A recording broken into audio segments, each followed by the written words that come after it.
What's going on, guys? Welcome to Magic After Dark. My name's Ryan Edwards. This is my co-host, Blaise Serra. Welcome, everybody, to the stream. We're so excited to have you, and we're really excited to have today's extra special guest.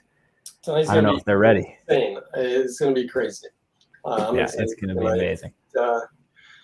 I'm interested to hear what answers are. Like, I've already pre-thought out things tonight, so it's going to be interesting. Interesting. To our special questions or to our extra special questions? To our regular and then our special questions. Yeah. So, I think this will be great. Should we tell everybody who we've got tonight? Yes, sir. We have the cyber mentalist. We have the real life Sherlock Holmes, the Mr. Colin McLeod. There he is. How's it going, man? Hello. Welcome. Are we? Good. Yes, excited to have you, man. I feel like I should have done one of these type things. I feel like I was missing out there. Yeah. We said last week with Steve. Steve got into Steve didn't do it the week before. Nick did it, and we said to Steve last week, I think we're gonna sell like a sound effects package to be like, so that everybody can get in on the same thing. So whether you do it or not, be in on it. As soon as you come on, you just walk in and it just goes. You just CGI in a hand over your. Just use OBS. Save the effort. Yeah, no, that makes perfect sense. Make that on Canva this week. Yeah. There we go. Yeah, just add a whole nother animation to our series of increasingly more ridiculous animations. That's it. But you haven't seen those yet, Colin. So you're in for a treat. But obviously, Chloe messaged me during the week to ask me for the link to Steve's episode, and I said, please, whatever you do, do not show the episode to Colin. So I don't know if she has, but I said, because we asked some questions during the episode, you will get asked tonight, and I said, I do not want him to be able to pre for these. I mean, come on, Ryan. I don't watch magic podcast things. I'm not gonna. I mean, I love you both dearly, but I've got stuff to do, right? I'm a busy lad. Well, I mean, the questions are so ridiculous. She may have she would want to give you a heads up, like. I can assure you, she genuinely has not, and I. As much as I love Steve, I have not yet seen that episode, so I have no idea what to expect and why I am actually here. Sounds set up before. We bamboozled you into showing up. Yeah, we didn't ask you if you'd come on. We just sent you a link, and then you were and you were like 7 p.m. and it didn't happen. And I was like, wow, when they say after dark, they really hold out to make sure that it definitely is after dark. Really after dark. Yeah. That is my fault. I'm sorry, everybody. Was moving things into a storage unit in Vegas. I was wrestling a gator and got held up. So yeah, that was what happened. Yeah, we need a cooler story, not the truth. But yeah, I think since everything that's been happening in the world, I don't know what's up with Vegas, but it took both times I Ubered today. It took 45 minutes before they got to me. So I don't know if that's a common issue right now, but definitely threw off my scheduling. They're like, oh, we see that you are from out of state, so we're gonna take longer. Make sure you don't have COVID or anything like that. Then we'll pick you up. You do that. Yeah, they're just profiling me. Yeah. Make sure I'm all right. 45 minutes is good. Usually they make people wait 10 days before they come and pick you up. So so that was actually pretty decent. So just fasting on a walk through the desert. Yeah. No, but how have you been, Colin? How has everything been going with your virtual events and with being a mentalist online, the cyber mentalist, the only one that exists? The cyber mentalist. Yeah, I mean, I was pretty. I mean, I got in there pretty early with this stuff, and when I first got the phone call asking me to do it, which was like last April now, and I was just like, this is not going to be a thing. And I was like, shouldn't I go back to the Mirage in a few months? So like, I'll just wait. And then they were like, you will not be going back to the Mirage in 2 months. I'm like, what do you mean? They're like, this thing's going to be here for a year. And I was like, I will do that event. And I'm really glad I did. I mean, the real challenge, though, was like, I mean, I'm known for being like a mind reader, not a predictor. And it's very easy to predict stuff in this medium. So for me to do it, I was only ever going to be really comfortable when I could come up with ways of actually reading someone's mind, and basically, because for all intents and purposes, I mean, why can't I do what I clearly demonstrate live? Hold up your hands, let me see, and deduce things about people. If I can do it by seeing someone, I should, in theory, be able to do it in this medium. So it just took me a few weeks of really working out some weird and wonderful ways of being able to capture that for virtual shows and still be able to do, like, I love doing Q&A type stuff and having people think of stuff and read their mind and tell them what it is. And it just took a minute to come up with, my clever, weird, wonderful, bizarre ways of thinking of solutions for things, to find how I was going to do that. But, I say at one part during my show, like, I've been doing these shows online for over a year now. And today it really hit me because we did a couple today. And during the second show, when I was actually awake, it really hit me when I said to the audience, I've been doing these shows for over a year. And I'm like, holy shit, this thing has been here for over a year. Like, it really insane. Is crazy. So that's been kind of mad. But I didn't enjoy it to begin with, only because I don't enjoy technology. Like within my mentalism stuff, I really hate technology in general, and the idea of running a show that is purely reliant on myself and Chloe's knowledge of technology and cables and lights and lenses and iOS and OBS and this is BS. All like it's just like it was just mad. And now it's crazy because like we rock up to a show 10 minutes early. I flip one switch, it turns on everything now, and that's it. It's so. I think, it will be here for, certainly till the end of the year. I think these events will still be prevalent as far as what people are booking. And I think moving past into 2022, I think they'll always be here. And it will be, we're hearing the word hybrid more and more, where you'll be there in person for 200 people and you'll be streaming your show now, and they'll want you to engage that audience as well. So yeah, kind of just preparing for that really and working out what that looks like and how I combine the best of my live show, the best of the virtual show. And yeah, but thankfully now starting to look at getting bookings for real life for events and traveling again potentially coming up, and yeah, it's exciting. I mean, I again feel very lucky that I got in there early, and I moved to Vegas to do the show with Shin Lim in the Mirage thinking this is going to be the easiest year of my life. I can't wait to relax, and I've been touring for years. I need this time to chill. And I have never worked harder or been more stressed out in my entire life. Like that year, like, oh man, like I can look back in hindsight and be like, do you know what? I got to stay at home. I got nice weather. I got to be with my cats, go to these shows, made money. It was like, and there are people out there who unfortunately, some artists who their art form doesn't, I suppose, transcend or relate to an audience as well in this medium as what I do does. And so I have been very fortunate in that regard. But it wasn't the year I was expecting, wanted, or needed. But now that it's done, I can look back on it and be like, do you know what? Everything for a reason, and glad we did it. And can we stop and get back to normal, please? Yeah, that's kind of where I'm at. That's the thing that's funny, because I said the same thing, kind of like what you did was like, oh, this is going to last like a month. Like, I'm going to be out of shows for a month. I got a bunch of cancellations the first week of COVID, and I was like, that's not going to happen.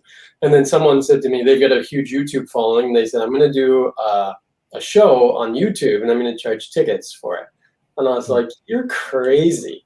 Who wants to watch you do magic online? I was like, no one. They could just, we'll be going to shows again soon, or, and then all of a sudden I was like, man, this is actually a great idea, and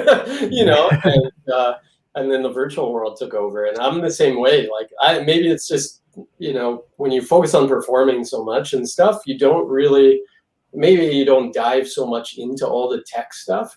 Because I was the same way. I was like, I need cameras all of a sudden. Like, I have one camera. Now I need 3 cameras and lights and all this. And I was like, oh, this is crazy. And it seems like every week it was something new.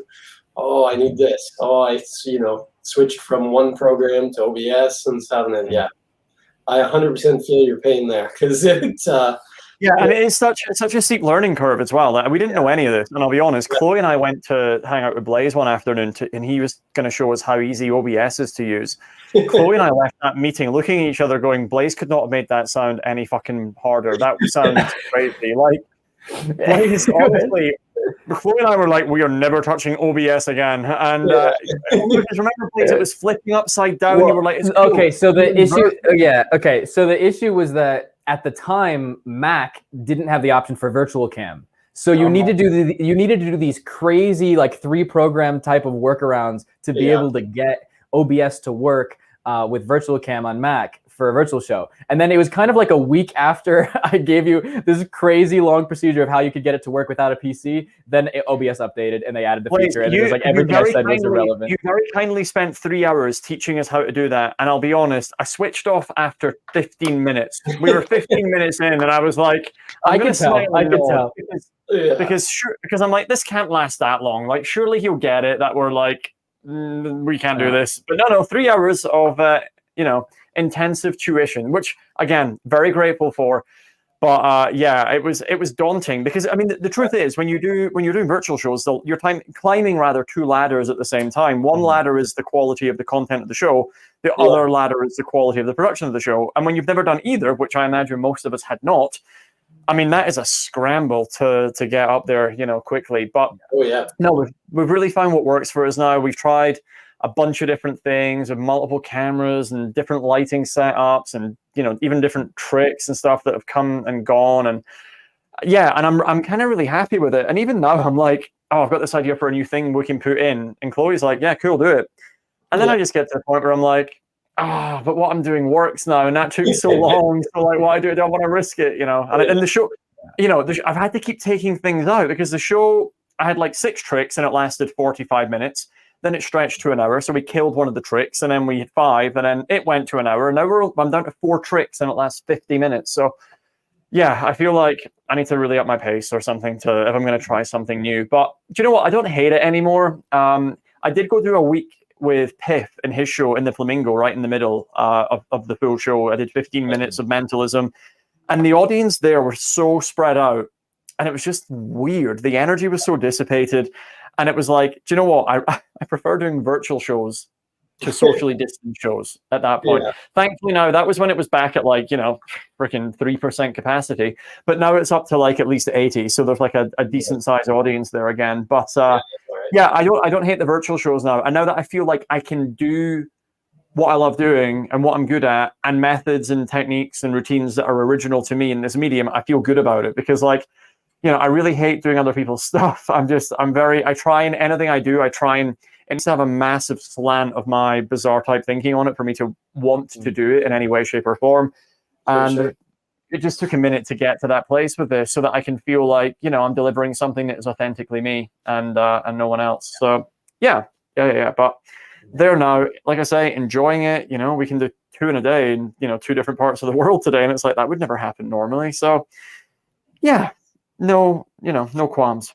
Yeah, we saw a show last night, and it was amazing to see that things are really starting to become a lot more normal over here, especially in Vegas. I know that that's not necessarily the case for you over in Canada right now, Ryan. We're still in lockdown here. Although it's funny because like my whole province, I guess technically like a state to you guys, like today we had 3,400 cases, and we're on lockdown. Out of and then I look in the States and it's like, 17,000 in this state today. And I'm like, and they're open, and I'm like, what's going on, Canada? Like, come on. And now, even if you travel, so I'm getting married in August. So we wanted to go to Poland and stuff to visit her family. And my grandfather was from Poland. So we thought we'd go there for a week and then go somewhere warm for another week. And obviously that won't happen. So then we were looking at places in Canada to travel. And now they've made it so that you can't travel province to province without quarantining. So it's like, wow. So she can because she's an essential worker. She's an optician, so she could travel. But I was like, well, you go have an awesome honeymoon by yourself then, I'll pay, you go. Like, have a fun You week. can stay home, and if you want, you can book me to do a cyber mentalism show for you. And it's going to be great. Just always hustling, yeah.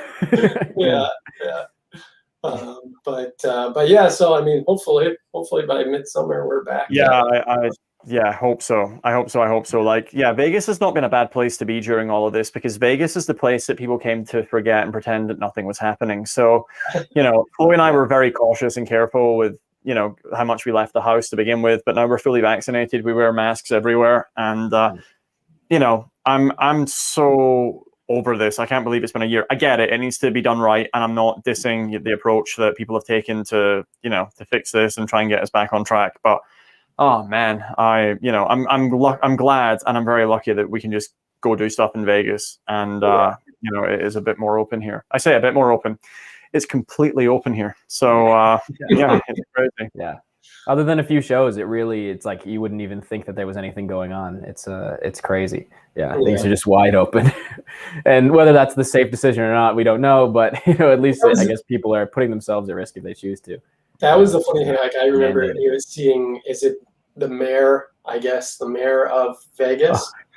Yeah. when everything started, she was like, "Yeah, we'll just make this the trial place." Like, what a legendary interview! Yeah, with Anderson Cooper. Crazy. And I was like, I was like, wow, Vegas. I thought everyone was gonna die. I was like, Vegas is gonna be the mecca of COVID and stuff. Obviously, it didn't happen, but. No, I think it did. I think just people came here, got it, went back home, and then took it to their state. So we still looked like bone dry clean. Yeah. Really, we're a cesspit for spreading the virus. Yeah, that's exactly what it was. Well, I remember like when the UFC was in Vegas and they had their fights, and that's when casinos first opened, and Dana White was chatting about it and said like, "Oh yeah, I was playing blackjack last night, and there's a partition between me and the person beside me and me and the dealer," and I was like, how is that going to look, in a year? Is it still going to be? That's the thing, is I don't know when that comes down. Ryan, when they first came in, Chloe and I just went out to the Bellagio to walk around and see what it was like, and they had all the screens. The problem was that people were winning money, and then they were high-fiving each other around the screens. So it's like, yeah, cool. I also went to see a late-night magic show in Vegas last June, and the way they got around it was that it was a non-ticketed event, but your first drink cost like $100. So we know how they were, making their ticket money there. But clever. But they did put a big Perspex screen at the front, but it must have been like 6 feet wide, 8 feet wide.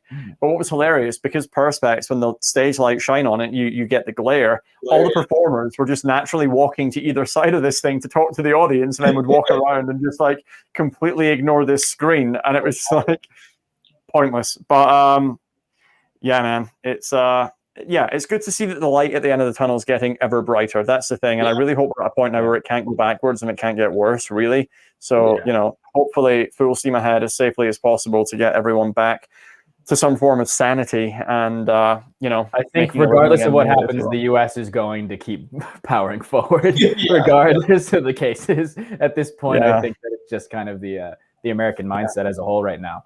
Now, you told me that you guys are rehearsing. I don't know if you guys are rehearsing for the show to reopen. What is your date to reopen there? Unknown right now is the truth. There's negotiations happening with MGM and new contracts, and obviously all, my previous contract was terminated and stuff. So technically I am not an employee at the moment, but from what I gather, hopefully very soon is the truth. But again, we need to sit down and discuss it. But with all things live and stuff, it's a case of just trying to make it as safe as possible and making tweaks and. Sure. Yeah. Because even now corporate events are showing an interest in private events, and it's like, cool. I mean, I'll do them.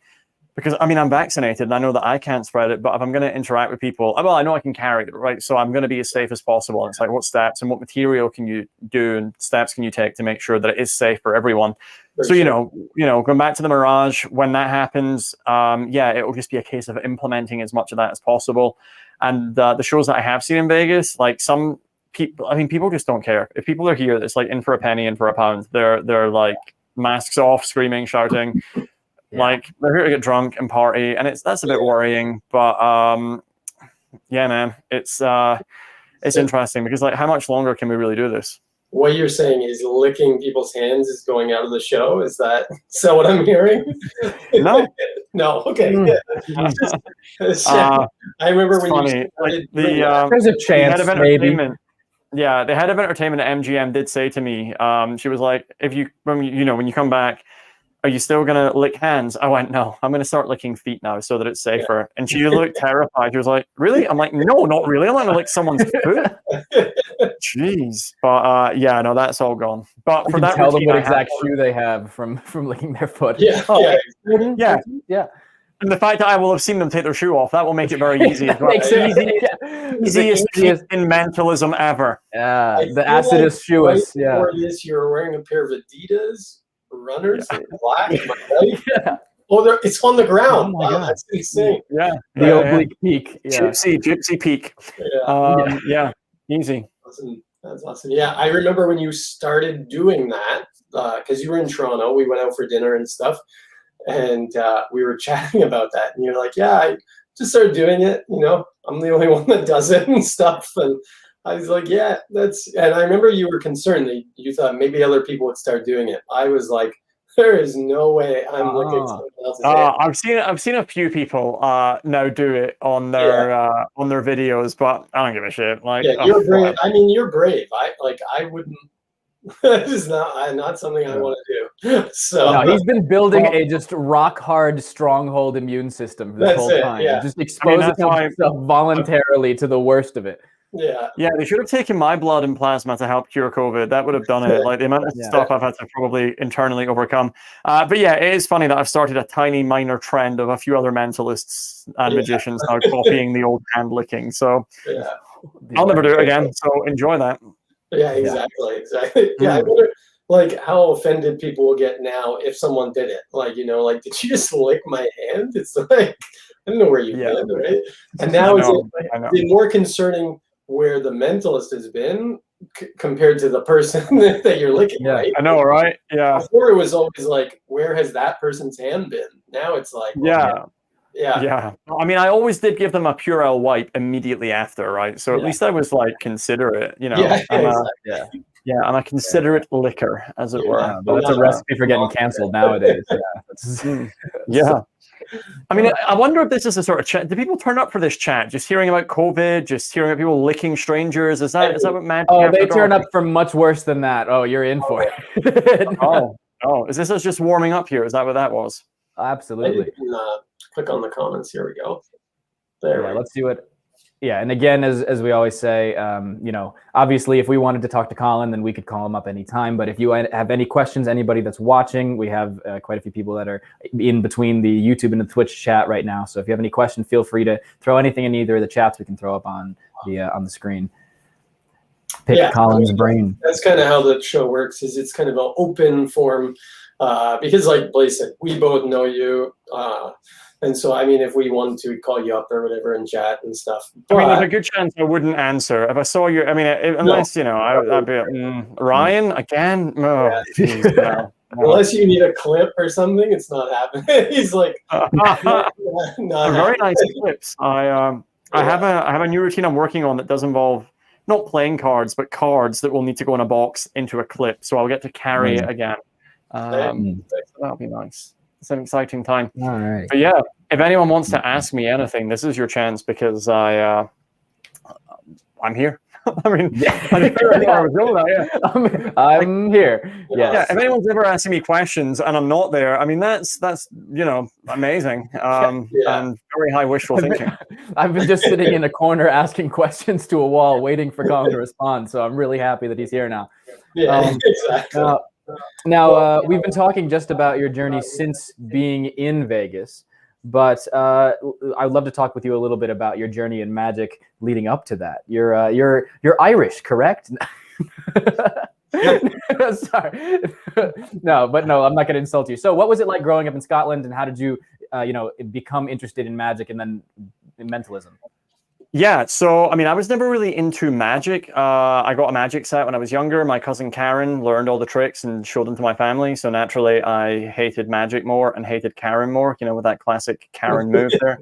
But yeah, it put me off magic. But I loved hypnotism. I loved Paul McKenna. I loved Sherlock Holmes. I was fascinated with all of that from like as long as I can remember. And then I got into, I loved stand-up comedy as well, because I always hate that, like, a lot of magic tricks feel like the prop gets between you and the audience. Like people are like, pick a card, and in my head that's like this weird barrier. Whereas hypnotism, there's no barrier, it's you and them. Comedy, it's you and them. And I always felt like mentalism, there's a lot of shit mentalism, let's be honest, but the good mentalism, it feels like you and them. So like I've always admired art forms where it is and singers as well, just art forms that are raw and pure and all about connection and emotion. I get that magic is that and does that, but I never like feeling like, oh, he's magic because the cards are the thing that make the magic or he needs the cards. I like what I do to feel grander than that and be like, this could happen anywhere, anytime with anything. And I get that good magic feels organic and does that, of course. But for me, just the mind, I've always loved understanding stuff. Like I was really into science as a kid, and just I would take like my TV set apart and work out how it worked, and then realize I was unable to put it back together. But like I loved like understanding stuff. So yeah, the human mind, psychology, hypnotism, all that stuff really obviously fit into that model, and just trying to come up with ways as a kid of replicating what Sherlock Holmes did. Because for the first few years, I genuinely thought the way the books are written, it was about a real person. So I'm like, this guy was like amazing. And then like you find out Santa's not real, and you're like, this is soul destroying. But by then like the bug had hit, and then it was like, I just love all of this. So yeah, so I've done that forever. And then that led to me going to university to study forensic investigation in Glasgow in my 4th year, specialized in criminal profiling. By then, I was doing more stuff at comedy clubs and just finding weird and wonderful ways to tie it all together. Obviously, coming from the UK, for me, the desire of also making sure whatever I did was not what Derren Brown was doing, because like Derren's, the godfather of mentalism now and for all of the future of time. So it was very important to me to recognize his greatness, but also be like, I love what he's doing, but I don't want to just copy his material, and I don't want to be like him. Like I'm not him, so I'm not going to try and be him. Like I love the man to bits, and I think he is perfect. Everything he's done is perfect. But if I was going to do anything, I wanted it to be very much in my style, and that's why like I really don't like performing stuff unless I feel like I've added a lot to it. And otherwise, what's the point, right? I mean, I think if you're going to perform for real people, you have a responsibility to, especially if you're charging money, there should be something there that is authentic. I get that there are amazing tribute acts and singers that are tribute acts, but I feel like if you really want to excel, stand out, and create your own legacy, then you really need to, if you want to, you don't have to, but if that's what you want, and that is what I want to do stuff that like, changes mentalism in a positive way. And every audience I meet, I want to impact them positively with stuff that I know as much as possible is true and authentic to me. And so yeah, I love that challenge of like coming up with that type of stuff, and just it makes it harder, and it means that you're not coming up with 10 new tricks every 15 minutes, Jay Sankey style. But when you come up with something, you know that it's going to stay with you for like the rest of your life. And there's material that, I mean, basically the tricks that I do now are the same 5 tricks or 6 tricks that I have done since I was like 14, 15 years old. And all I've done is evolve them. And, I've been lucky enough to be friends with people like David Gerard and Mark Elston and my friend Brian Davidson in Scotland. And the fact that they have always chipped in on the scripting and the trick side of things, and been able, and just been there to consult and just bounce ideas off and tell me when something's shit. And, usually they'll give amazing suggestions how to make it better immediately. But if they don't know the answer, they'll push me to find it myself. And so, yeah, I've been very lucky that I've been surrounded with some, like, in my opinion, of the best minds in this industry growing up. And the stuff that I've come up with, I still love doing it. I don't get bored of doing it. Like, I feel like when you start getting bored of something, that's when you're starting to get good at it. And then when you push through that boredom, you then start to really learn how to expand on it, as far as your own personality goes, and how to really then impact an audience with it. So, yeah, I've got like 6 tricks that I feel like I know those tricks really well. And constantly trying to find a 7th and an 8th, but stuff just doesn't meet that bar, because in mentalism there's so much process, and it's not visual, and it can just be boring. So yeah, in my head I've got a lot of boxes that I like to have ticked before I'll perform something, and I don't just like store buying something and doing it. Like, there's amazing tricks, right? But I hate buying stuff that everyone's doing. Like, yeah.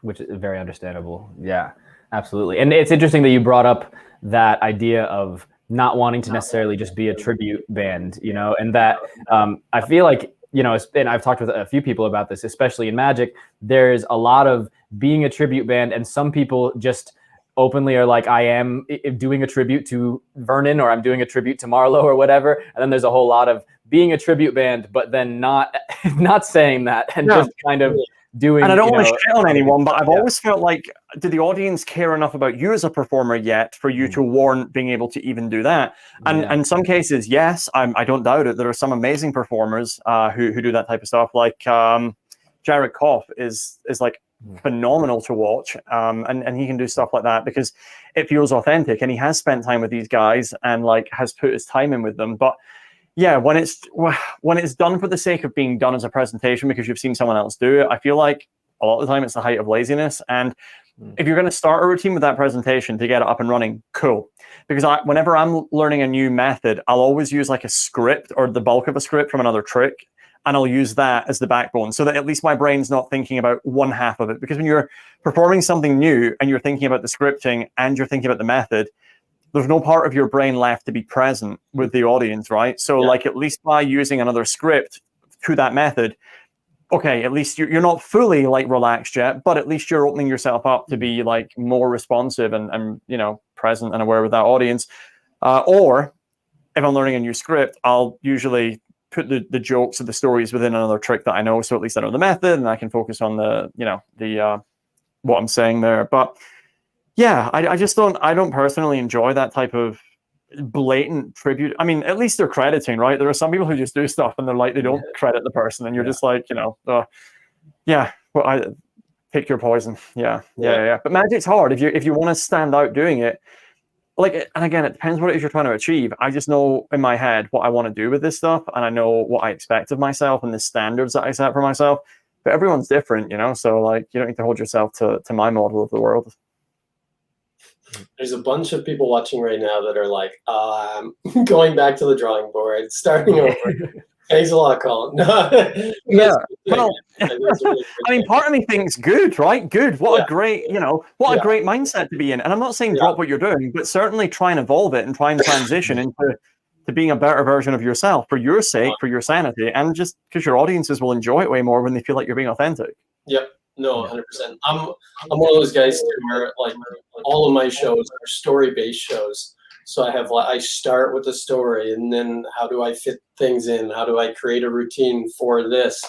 And actually, the new show I have Blaise helping me on as well. And you know, it's crazy. It's stuff that I don't think anybody's talked about on stage with Magic or mentalism before. But it's interesting that you say like how you went into mentalism and your you know, being inspired by Sherlock Holmes and stuff. And I always say, like, I grew up watching Magic and loved Magic and stuff. But I always explain to people that I think Magic was really, really strong, like 100 years ago, 150 years ago. You know, when someone saw like a woman get cut in half, they believed a woman was getting cut in half and then put back together, you know, and it was crazy because Magic was real. And, you know, as the internet came out and stuff, people started figuring out, okay, Magic's not real, you know, ashes on the arm. This is how it's done. You can YouTube search it, you know, like, but I found with mentalism, it was a little bit more hidden. It was kind of still kind of the back room thing where you don't really YouTube search. I mean, obviously there's stuff you can look up, but for me, it felt so much more real than, you know, if you go, like if I come and watch your show, not myself, but maybe a layman or something comes and sees you, they're like, wow, okay, this was real. Like you just did what Sherlock Holmes does, right? Where when they go and see a big grand illusion show, they're like, oh, that was entertaining. That was fun. But they leave going, that was fun and that was it. They're not freaked out like 100 years ago. And there's nothing wrong with like the big illusion stuff. It's never been for me, but I always feel like so much of Magic feels like a parody of what Magic should be. Like, you know, like I love that mentalists have to sometimes, I mean, not always, but give a disclaimer that what you're seeing isn't real. Like I wish more magicians approached it with that mindset that the magic's so strong that you almost need to give a disclaimer because it's like, people might believe this. So like, you know, I don't know. And again, that's why for me, like, you know, one of my best friends, as we all know, Shin Lim, even Blaise with playing cards. I don't know why playing cards don't just do it for me. It's just always been that thing of, you know, like, oh, here's Gandalf, perform some of your amazing magic for us. Cool. And like, I know I've said this somewhere before, but like even tricks were like, I think the worst name for a trick ever is the ambitious card. A card that literally goes from there to there. I mean, how ambitious is that card? I mean, set higher standards for yourself, card. You can do better. Like, ambitious card. Like, it's an incremental goals card. Yeah, it's an attainable goals card. But it's interesting in that, like, with the way in which, Shin and a lot of people that do cards kind of brand themselves nowadays is like, oh, I'm a sleight of hand artist. This is sleight of hand. What you're seeing is fake. This is choreographed. This is, something that is just meant to give an illusion of, something that's magical. But I remember talking with him about it a while ago of, when you compare that to mentalism, if the exposure of mentalism was as rampant as it is for sleight of hand, then it would crumble a certain amount of what mentalism is a little bit. It's like, it's strange because it's like, yes, you tell people this isn't real, but they're so compelled by the performance that they really believe that you have some kind of supernatural ability to, to just think better than everybody else. You just have big brain energy. But then you compare that with, like, if you were to expose, some methods with mentalism, I feel like it would kind of crumble a little bit of it. I think any method. I think the only trick a mentalist is performing is to trick you into believing that they can read your mind, and all they're doing is proving that over and over again. And that's why, like, at least if a magician gets caught palming a coin, it's like, oh, cool, right, different trick. If a mentalist gets caught pretending to read a mind when they're meant to be reading minds, it pops the entire bubble. There's no coming back from that, So it is tougher. And also, I said already, like, it's a tough thing to perform because there's nothing really visual. There's nothing to hide behind. It really does come down to the strength of the performer, and it is tough. But I love that challenge. And like same with me doing just straight comedy. Like, I just love being on stage with a microphone and just having to connect with people with that. And I've always said, like, the performers in The Illusionist, like, even like my years of performing on stage with Illusionists, every night over the years, one of us will have had a routine just go badly, right? But I can assure you, even when the routines went badly for us, we still made it entertaining for the audience. And I think that's the sign of a good performer, a great performer, is even when things are going wrong, they can still make the experience magical and amazing, right? And part of that is, and I really believe, maybe not for the other guys, they may not agree, but I think this is true for all the best performers, is that they take what they do seriously, but they don't take themselves seriously. And I think that's a big differentiating factor in what it is you do. And I think that, like, as soon as you can view it like that, and you get rid of all the ego stuff and all the bullshit, magic, growing up, social awkwardness thinking, and you can be a real present person and actually focus on really connecting with people rather than really nailing that sleight of hand move, everything else just gets way better. Like, I'll always remember, like, Roy Walton, he ran and owned the magic store called Tam Shepherd's in Glasgow, which is where I went to university. And like every Wednesday I would go into that shop and just hang out with him and hear stories about him hanging out with Maurice Fogel and Chankanasta, David Berglass. And it's just like, this stuff's insane. But one day I remember asking him, because like some card moves relate to billet work and stuff, right? So, and I was asking him like for tips on doing the pass, and his pass was like, he must have been like 70s at this point. His pass was still perfect, but he was like, show me what you do. And I did it. And he's like, yeah, it's fine. And he said, the reason it's fine is because when you're doing the move, no one's should be looking at your hands. And it's like, and like, Blaise, you know me, you know how much stuff I get away with on stage because my personality is the method, right? And obviously, Blaise has signed an NDA, he can't tell you. But it's, like, a lot of my methods are me and my personality. And like, I could teach them to someone else and they could go try it, but I just don't know how many people have that confidence, authority, charm that I think is what's required with some of the stuff. And that comes from my love of the Paul Daniels routine, the electric chairs, because when I first saw him do that, it was like, how the hell is this happening? And I assumed, okay, well, the chairs must be electronic, but then how are people sticking to it? What's causing that? Is there a grip? And then the more I watched it, and I saw Paul do that routine 10 or 15 times live, and it was just the best. And anyone that wants to get good at performing or controlling people on stage, I'm not saying you need to do that routine, but just an understanding of like the psychology that's going on there, I think is just amazing. And so that has kind of been a backbone for a number of the routines that I do. Not the exact method, but just that awareness of what you can get away with when you are comfortable performing and engaging with people in a like friendly way. So yeah, I get away with a lot. Absolutely. Yeah. I was actually, it's funny because the episode ended last week with Steve, and me and Blaise ended up chatting for about 2 hours after the episode had finished. And I was telling him when I wrote this one show, Limitless, which, now a couple of years ago, I performed it, and I opened the show with a card trick, actually, which I had never done a card trick on stage. But it was a card trick that I came up with at a magic convention that is a color-changing deck that never changes color. And so came up with it, and like you said, it was 100% me getting away with it because of all the pattern that I had built up with this and stuff, and how I was presenting it. And it opened. I told a bunch of people that I was working with on the show that I really wanted to try this because I'm writing a book on it, on this mentalism technique that I think that I've somewhat honed in on anyways. And I don't know if I've come up with it solely, but I said, let me open the show with it.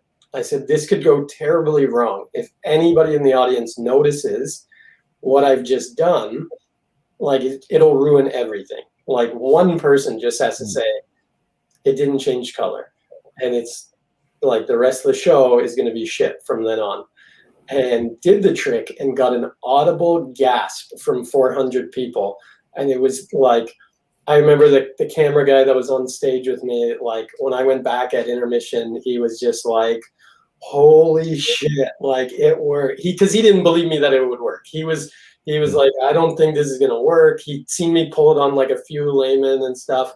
And he saw me pull it on a bunch of magicians and it worked at the convention. But it was this idea that just people don't give a shit, essentially. And like you can. Yeah. Wow. Right, pause, because I've never heard any magician openly admit that the method to their trick is no one gives a shit. No one's paying attention. That's all it is. Yeah. Well, and by me saying that, it's like if I said to you, hey, can you hang on to my red Sharpie? You would go, yeah, okay, perfect, right? And you'd hold on to, I say, I'll be back in a minute, just hold on to this red Sharpie. And you would never, ever make that confrontation to go, this is a black Sharpie, and so I use that thinking behind it, and it's gotten really intense. Yeah. Like I don't think it's really it's not about no one giving a shit. It's about you're manipulating awareness and attention. That's what it. Yeah. Say it like that in future. Don't make the tagline of your new book. No one's gonna give a shit. No one gives a shit. So you can do whatever. What I'm saying is like, essentially, I talked about like you have confidence, right? There's a confidence with it, and that's what makes it work. I get it. I totally get it. Yeah, and that's something that's so fascinating. I mean, with just magic in general, or many methods, is the fact that you can absolutely manipulate the way that someone recalls the experience that they just had. And it's great when you're also doing that in the moment. You know, in kind of that context with your routine, where you're impacting exactly how someone is interpreting what the stimuli in front of them. But it's great that people can absolutely misremember things just because of a few things that you tell them, and the legend of what they've described is so much crazier than what they actually experienced, and what they tell all of their friends is going to be so much crazier than how it was actually in person. Like if you were to take like David Copperfield vanishing the Statue of Liberty, I feel like he was someone that did a very great job of having the describability of the effect and the legend of the effect become so much more powerful. And very few people that know that David Copperfield vanished the Statue of Liberty actually saw the live taping of it. And when you describe it, no one's saying like, oh yeah, well they were sitting there and then they had a giant curtain come up before they vanished it. Yeah. People just imagine what the experience was, and they just say, he vanished the Statue of Liberty, and everyone goes, oh my gosh, that's crazy. What did he do? He just, told people to, look at it, and suddenly it disappeared before their eyes. And the memory of it becomes so much crazier than the actual experience. And that's most of magic, I feel like, or at least when it's done properly. But yeah, it's great when you can do that in the moment. I feel like mentalists do that especially well. Thank you. Exactly. You're welcome, good sir. Yes. Well, Blaise, do you want to do the 20? Yes, sir. Let me get ready for that, and I'm gonna look at some of the questions. We do have a quick question. Asking questions or not yet? Has anyone people, asked? Yeah, people have been asking questions. There's actually a chat that you can see the comments on the right side. If you click that, then you can see as well what people have been saying.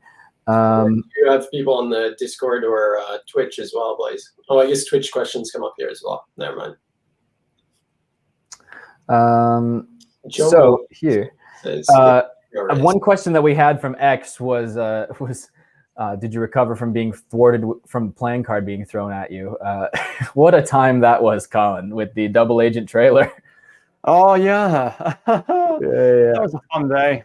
What were my lines? Remind me of my lines that I had to say. Oh, you're like, I thought you were looking around. I thought you were looking around. Yeah, I remember.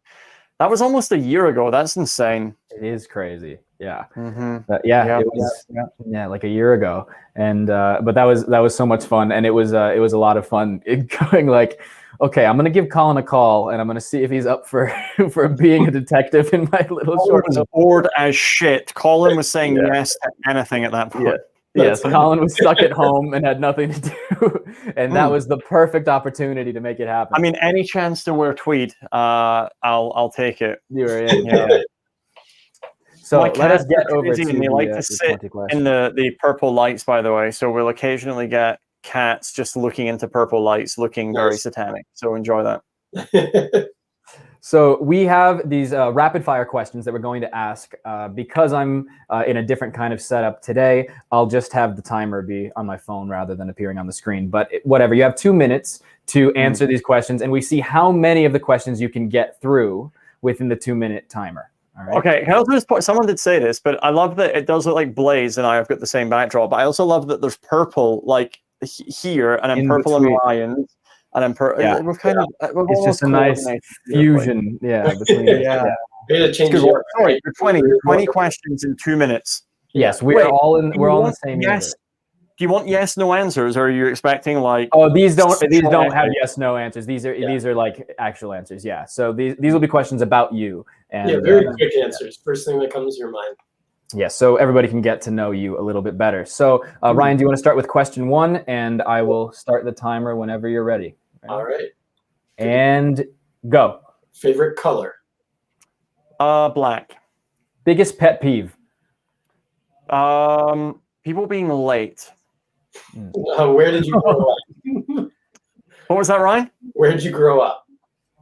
In Hart Hill in Scotland. What always makes you laugh? Telling people that my biggest pet peeve is that when they're late, just to make them paranoid. What's your secret talent? That I have a crazy long ass tongue. What's the first time you ever saw a magic trick? First time I ever saw a magic trick? Oh, pass. I wouldn't remember that. If you could have one superpower, what would it be? Flight. What is your dream performance? Flight, not like 2 inches off the ground, like Superman type flight. Yeah. Do you have a dream performance venue?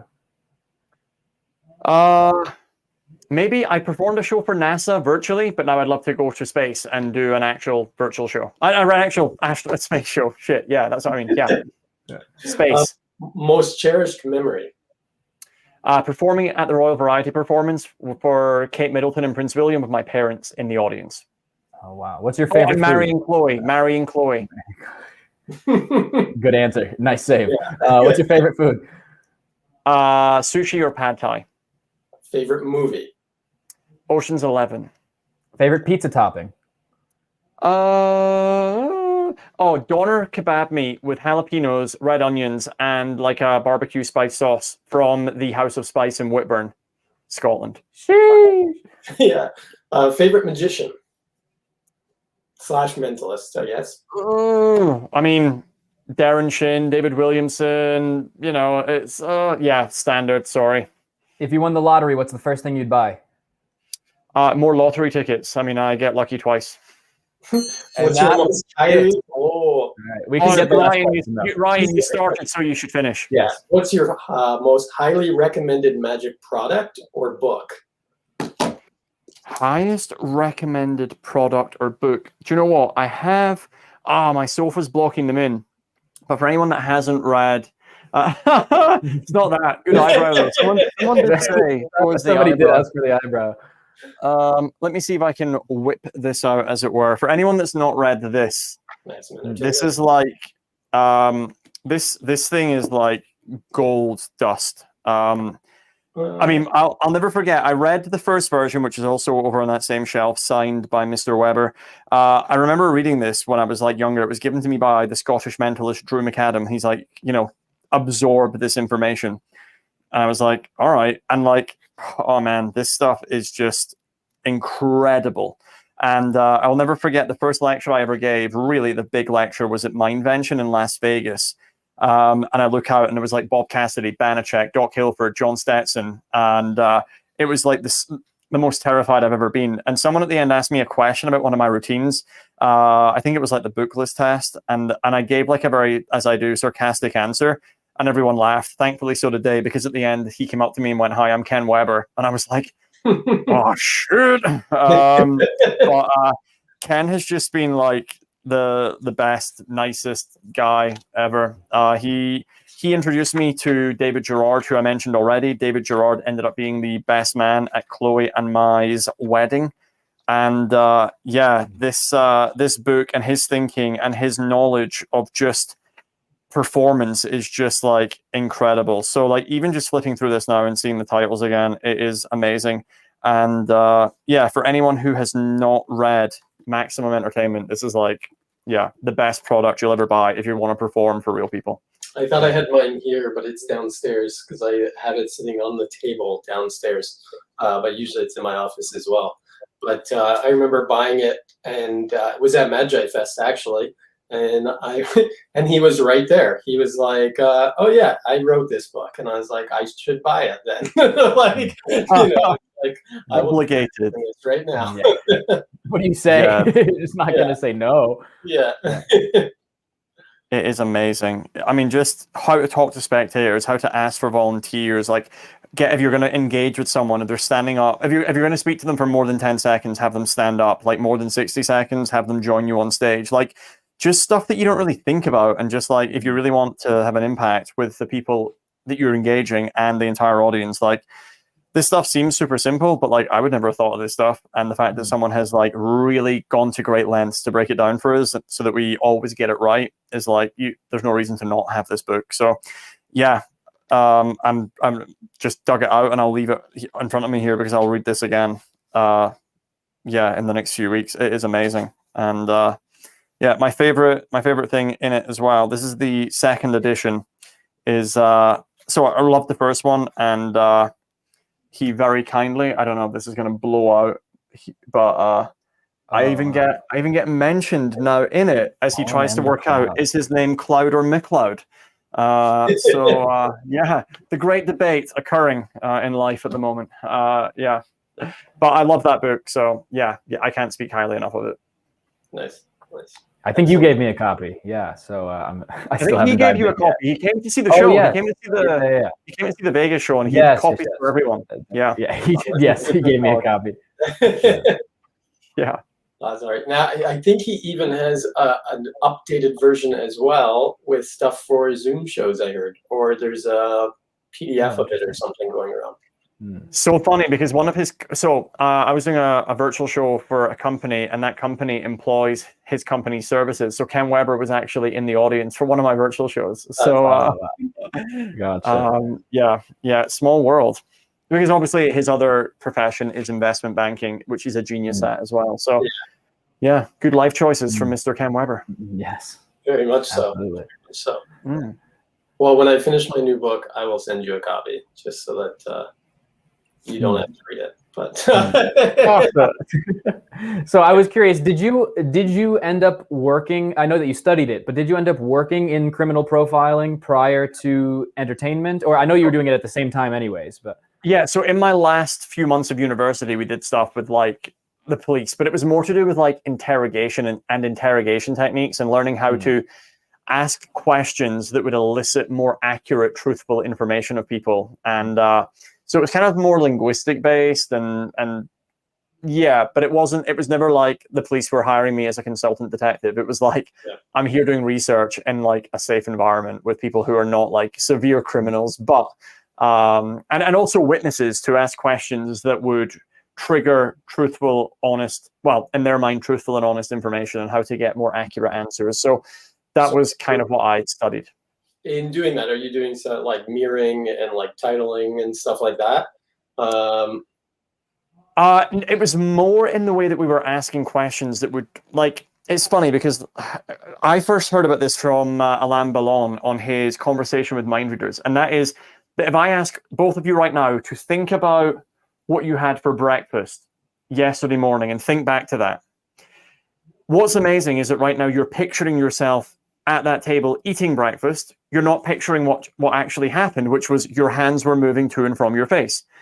And then I realized that actually when people do that, they're more often than not imagining themselves in the doorway to that environment, watching themselves. And then we kind of learned the way that people store information and how they then recall information, the correlations between it, to then asking the right questions to then trigger, again, accurate answers, and understanding how people, why, or not why, but how people's own minds trip them up, and then just getting them to focus on things in the right way so that the information they were giving as witnesses or people who were being interrogated, it was more likely to result in the correct answers being given. It's also been like, I did a show for my university in 2019, just before Chloe and I got married, and I realized it had been 12 years since I graduated, which is just madness. I went to university quite young. I got accepted at 15, started at 16, and had graduated by the age of 20. So like I was really young to go there in the first place, but it was weird being back. But yeah, it's been a long time since I've actually done any of the legit stuff with it. I'm fascinated with all of it. But as we all well know, the mentalism tricks are way more appealing. Yeah. Well, it seems like you were training to not have people misremember something by the way that you asked the question, or to not lead them to, to give the most truthful answer. But now you just manipulate that, and now that's it. So like people ask questions in a way where it frames it that it triggers an inaccurate response. So it was more to do with asking the questions in a way that open people up to recall stuff, and rather than limit their thinking on it, it was to allow them to actually process it accurately. Yeah, definitely. I studied some hostage negotiation stuff a while back, and it was pretty interesting. And that's why I asked about like mirroring and titling, because you would ask a question, and so then I started doing it all the time when I was talking to people. So I would go and see a client, and by the end of the 2-hour meeting, sometimes I could tell you their life story, and I never asked a question because I would just. Was this the Chris Voss stuff on the masterclass? No, I had seen his stuff before as well, but this was a written thing that I had read through, and I was like, oh, this is interesting. And so started doing some of that stuff. I have watched his stuff as well, but yeah, it was great. Like people just kept pouring out answers, and I was like, my problem with it though is, for me, it feels very unnatural. Like if I start saying to, like, I've done it with Chloe, but more to piss her off and wind her up, and just be like, is that what you think? And she'll say something, and I'll be like, so you're thinking that this is the right? And she's just like, shut the fuck up. And it's just like, okay. The first time I tried it, I thought, there's no way this is going to work, right? I was like, this person eventually is going to get tired of me just kind of repeating basically what they've just said, right? Because they're like, I grew up in Toronto. Oh, you grew up in Toronto? And they're like, yeah, I grew up at this place, and this place. And then I'm like, oh, so sounds like you've moved a lot. And so, I just think it sounds so patronizing and condescending. I get that it's the way you do it, but I just, when you break it down and you're just like, oh, you've traveled a lot, haven't you? You're like, I'm not contributing anything to this conversation. This is a monologue. The weirdest echo ever. The first person I tried it with, though, the lady called me after and was like, oh my goodness, it was so amazing, the conversation that we had today. And I never asked her a question other than, how are you doing? I think basically that was it. And, talked about myself for a minute. And then after that, for the whole 2 hours, It was it's just being a very effective listener, right? And just really building that rapport. But that's slightly different to what I was doing. But no, I think it's definitely relevant. And I mean, here's the thing, and this is why I love mentalism. It's the same thing as you just said with that stuff, Ryan. People love feeling understood and heard and listened to. And that is the big thing. And that's why mentalism for me is so appealing. This is just to try and get it back on track for people that are here for Magic Trick Talk as well. And it's not so relevant. It all fits together. And yeah, mentalism is all about people wanting to feel understood. That is the big secret of mentalism. And that's why the best tricks are not the ones where, someone rolls a die and you tell them the number, not unless they feel like part of that process is you understanding them as a human being. And then it's interesting to them. Because otherwise it's just irrelevant. I like 4 again or 2. Xavier Spade also asks, or Xavier, sorry. I know so many people with this name that I need to try and get them. I need to try and remember the correct pronunciation. But did you kiss her? No, absolutely not. She was, She misread your mirroring as a seduction technique. Yeah, she did not take it as a seduction. Failed miserably. Well, Blaise, is it that time? I mean, I think that we can get back to this kind of conversation, but I think that we do need to get serious. Yeah, absolutely. And it's going to happen to us whether we like it or not. So exactly. I think I hear it coming. Lasagna! What's your favorite genre of lasagna? Meat. Lasagna. Veggie. Lasagna. Plain. Lasagna. Saucy. Lasagna. What's your favorite genre of lasagna? Yeah. Already, I can tell I am not going to be happy with this shit. Where the fuck is this going? So that's what we said. We were during the week. I was talking to Blaise, and he's like, "I wonder what Colin's reaction to this is." That intro, I mean, great like 80s vibe video game music. It's way too long. Like that gave me way too long. You don't realize that I cut it off halfway. It goes so much longer, and one day I'll have the nerve to let it go. But I had to reel it in. Okay, well, I saw the look of dismay on your face beneath us, and I just couldn't. This is why I don't do shit like this.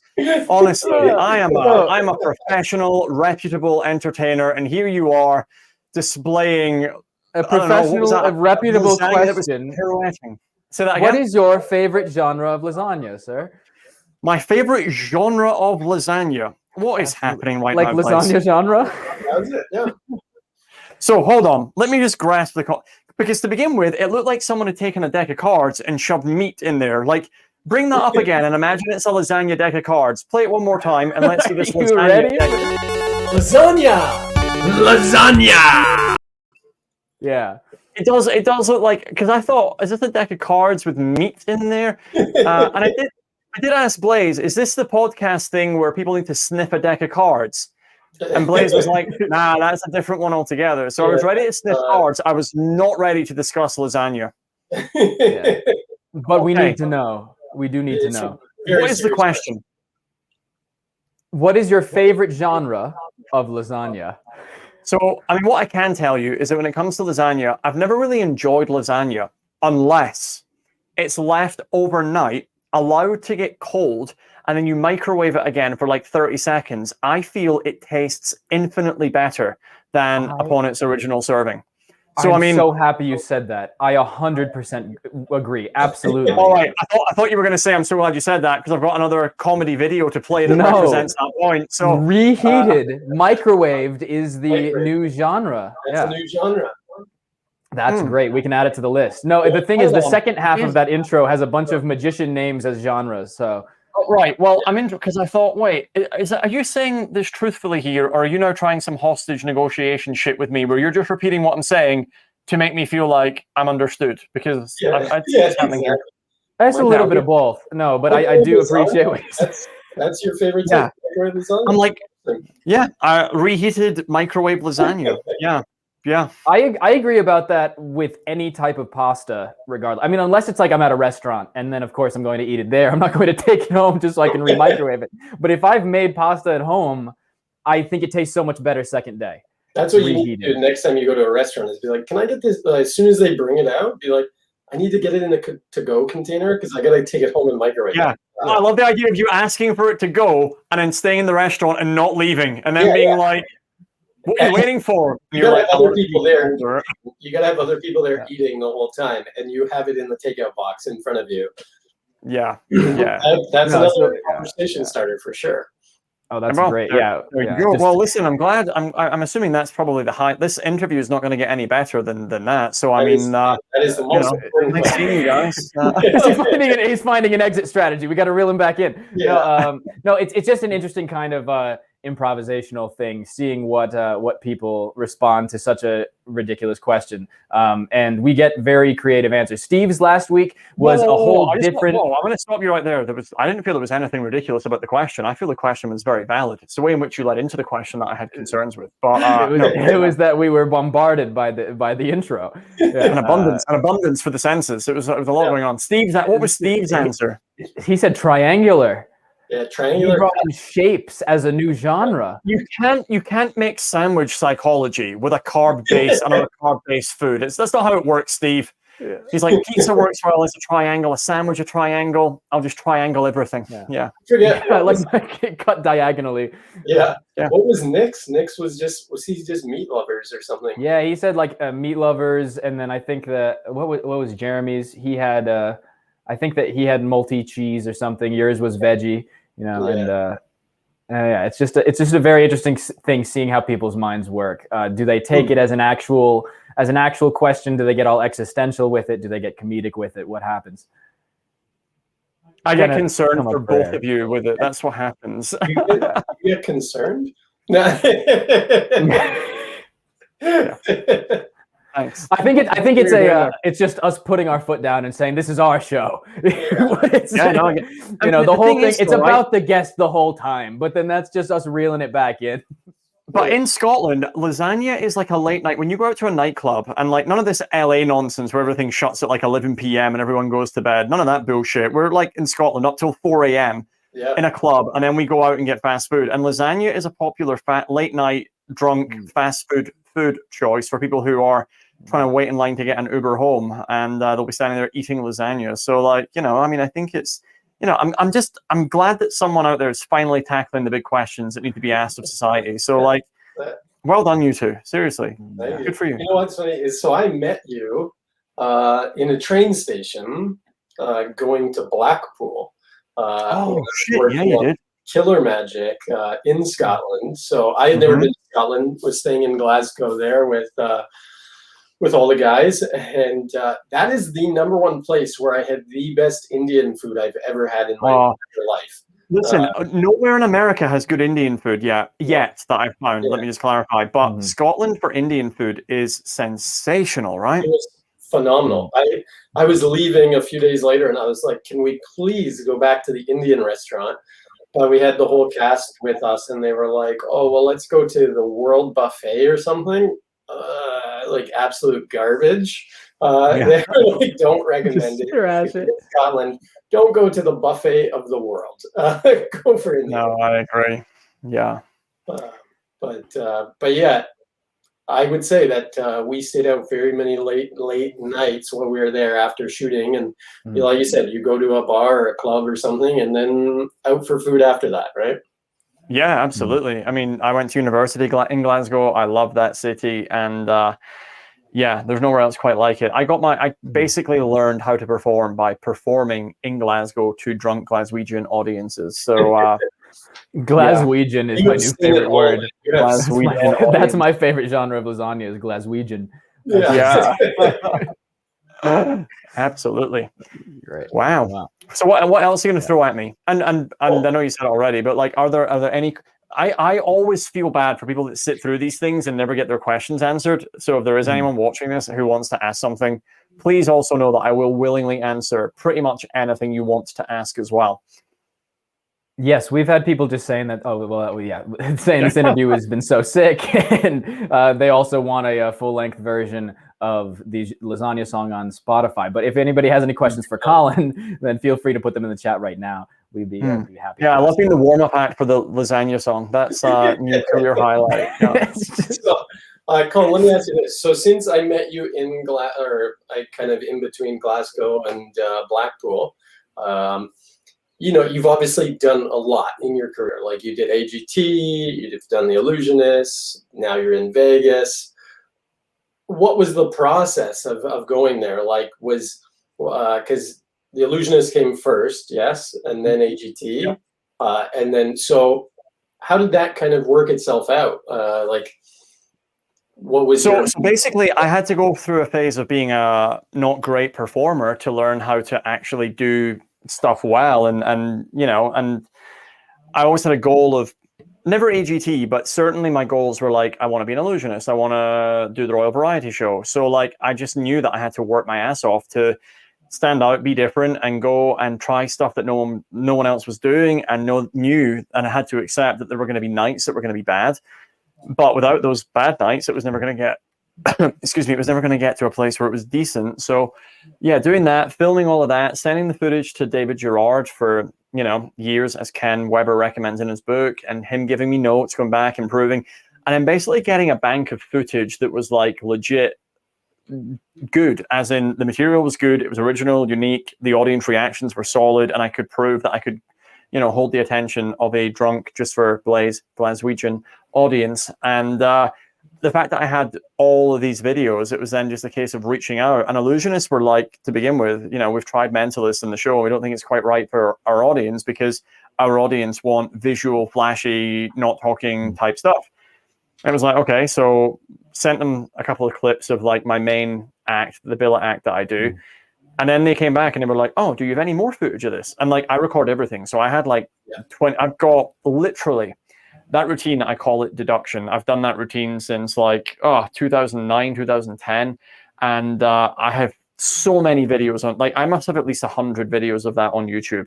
And I just sent them links to like loads. And they basically saw over and over again that it was the same, different audiences, but the same reactions and the same response, and the same, and they were just like, oh, we should meet. And then met them in London, and they said, look, we think with your personality you can host the show. I'm like, I'd never done that, but I was like, yeah, cool, just trying to play it like relaxed in the meeting. Really, I'm thinking shit. But then I was like, oh, absolutely, it sounds like a great idea. And then I made the mistake of saying, who else is in the show? And they're like, oh, Kevin James. And then like, and then I'm like, who else? David Williamson. And I'm like, oh my God, like just the biggest names in magic, and they want me to host it. So it was, traumatizing. But I had 3 months to get ready. I came away. I actually went to a meeting of the minds in Portland, Oregon. Ken Weber was there. David Gerard was there. And between all the lectures and stuff, we'd go to like one of our rooms, and I would just stand up and I would just say the lines over and over again. And Ken and David just chipped in with a bunch of comments and just punched it up to a place where it was ready to go. So when I got to London, I could walk on that stage. And like I said earlier, the last thing I was thinking about was the script. By then I knew my tricks and stuff. So that wasn't an issue. But and then that kind of changed everything, because I went on a TV show called This Morning in the UK, and Holly Willoughby, who's like a famous morning TV presenter, she was a model before that, and she's just like a really well-known personality in the UK. She's the woman who turned to me. I did the mind reading with the guy. I was actually meant to do it with her, but it changed, had to be the guy. And at the end of it, she turned to me and went, oh, please do me. I know we don't have time now, but can you please stay and do me? And by midday that day, so that went out at like 10 a.m. By midday, it's 6 million views online already. And that clip just went crazy. And then that led to her husband, who's a very respectable TV producer in the UK, asking me to go on a TV show called Michael McIntyre's Big Show, which is like Saturday Night Live in the UK. Yeah. And then basically it just snowballed from there. It meant I could do bigger venues at Edinburgh, and I had to write then bigger, more controversial, more engaging, interesting, immersive shows. And I would write them when I was on tour with Illusionists. I'd spend the full year sending scripts to David Gerard, and he would like tell me what's good, what's bad, send them back, and we'd bounce that back and forward. And it's kind of all, the wheel has just been turning, that I've just been trying to get, as good as I can get, learning and writing stuff that's never been done before. And I think, ultimately it comes down to the quality of what it is you do, and doing stuff with people that they've never seen or experienced before, and being able to share that with them. And that's what I'm constantly, in search of. And there's nothing I love more. I don't mean this to shit on performers. I love watching shows that are not great. I don't just mean mentalism, I mean any. Because my brain goes, oh, they should have done that, or oh, this would have made it like, then that gets my creative juices going. There's nothing I hate more than seeing a great show, because I leave going, oh, why did I not think of that? It's almost soul destroying. You're like, oh, that's so good. So yeah, so I'm constantly creating and trying to improve and just putting myself out there and taking risks. And yeah, it really is just, I think the more different the stuff you do is, the quicker it gets noticed. And it depends what it is, again, you're trying to achieve. But I think that is the real secret, is to just keep working, be different, do stuff that no one's seen before, and blow them away with it. And eventually you'll get to where you want to be with it. Yeah. How would you say lasagna. So lasagna. How would you say that audiences differ in the UK or specifically Scotland compared to performing over in America? In the UK in general, they're either very rowdy or very reserved, and there's never an in-between. I feel like American audiences are very emotive in that they express whatever they're thinking or feeling. They just let it go. So they're a little bit different, and it does take me a second to acclimatize to a UK audience when I go back there, because especially like at the Edinburgh Festival, where audiences, there's, you know, like 4,000 shows a day that you're up against, right? And most of them are comedy. So the fact that people are comparing, if you're a talking act, that to the you know, world-class comedy they're seeing, I mean, there's, and people tend to go see 3 or 4 shows in a day. So like, you know, you're in some level being compared to what they've already seen. And yeah, and I think learning how to really get them on board, like if you can crack a UK audience live, then, you know, an American audience, with the greatest respect, is easy and more enjoyable, because like they are just already up for it and into it. And yeah, when people pay to come and see you, like in Illusionists, they're ready to see it. If they come and see me in Edinburgh, they're ready to see that type of stuff. Like corporate audiences can be a nightmare. And that's why I'm so grateful for my comedy background, because that's why I think I do so well in corporate environments, because I can get on there and I can rip the shit out of the CEO in a way that makes him want to be my best friend. And it's like, I know how to do this now. And you know, it's such a weird journey that I've been on, but thankfully the combination of all those skill sets have positively allowed the aspects of my personality to shine that I always wanted to shine. And I'm always, you know, refining what I say and how I say it. And there was definitely a time where I feel like I was maybe too aggressive in my approach. I think online shows have definitely helped me sort of rein it in a little bit, because live I can shout at someone and call them, you know, an idiot or whatever. Not that, but like, you know, I can give that impression of what the hell are you doing, you know, and I can be like that with people in real life, and it can be funny. But on Zoom, you need to be way more delicate. Like I couldn't say that to like this log off, boom. Like in real life, there's a charm and an energy and a kind of twinkle in my eye with them when I say it, so they know he's joking.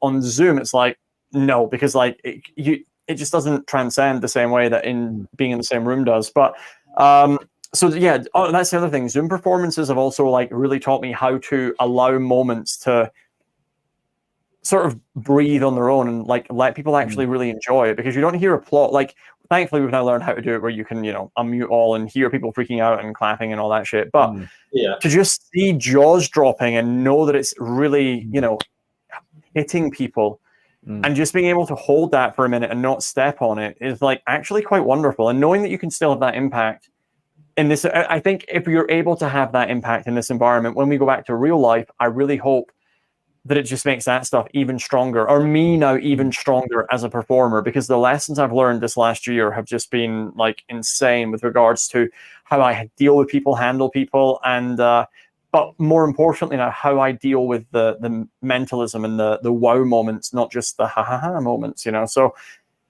yeah, I'm interested to see when we go back to like full-time performing what it actually looks and feels like, because it's I hope I can only have gotten better, because this has been the hardest medium to perform in ever. Yeah, definitely. I find it interesting though when you talk about comedy and stuff, because I mean, I think if you've performed with comedians, if you're doing magic or mentalism and stuff, usually, I'm speaking on a general basis here, but comedians and stuff hate magicians when they go to perform with comedians, because they're like, oh, this guy has a bunch of tricks and that's how he's going to get laughs or get, you know, applause and stuff. Where the comedian stands up there with just his mic or her mic and tells jokes, right? And so it's just them. So you know, it's for me. I remember performing with comedians, and that's probably the best reaction that you can get is when you win the comedians over. When the comedians at the end of the show are like, "Dude, you killed it," or like, "Wow, I was on your side because I connected with you," or something throughout the show. But I was doing a show at Keller's Magic and Comedy Lounge in Pennsylvania, and I went over there to do some consulting, and the owner, Bobby, asked me if I would open for a guy, Rondell Sheridan, who's a comedian from LA. He was on That's So Raven. He was like the dad on the show. And I was like, I remember watching you on TV when I was a kid. Like, this is crazy. So I said, sure, of course. I bet that made him feel great off the bat, right? Yeah, You basically went, oh my God, you've gotten so old. Yeah, you're old. No, actually, we hit it off because he follows Pete McKinnon. He's like a big YouTube fan guy. And so we ended up talking about filming and all this other stuff. And we've actually become like super close friends. But I opened for him, and I remember we went out and got pizza and stuff after the show that night. And I said to him, "Man, I really want to get on stage and do stand-up comedy."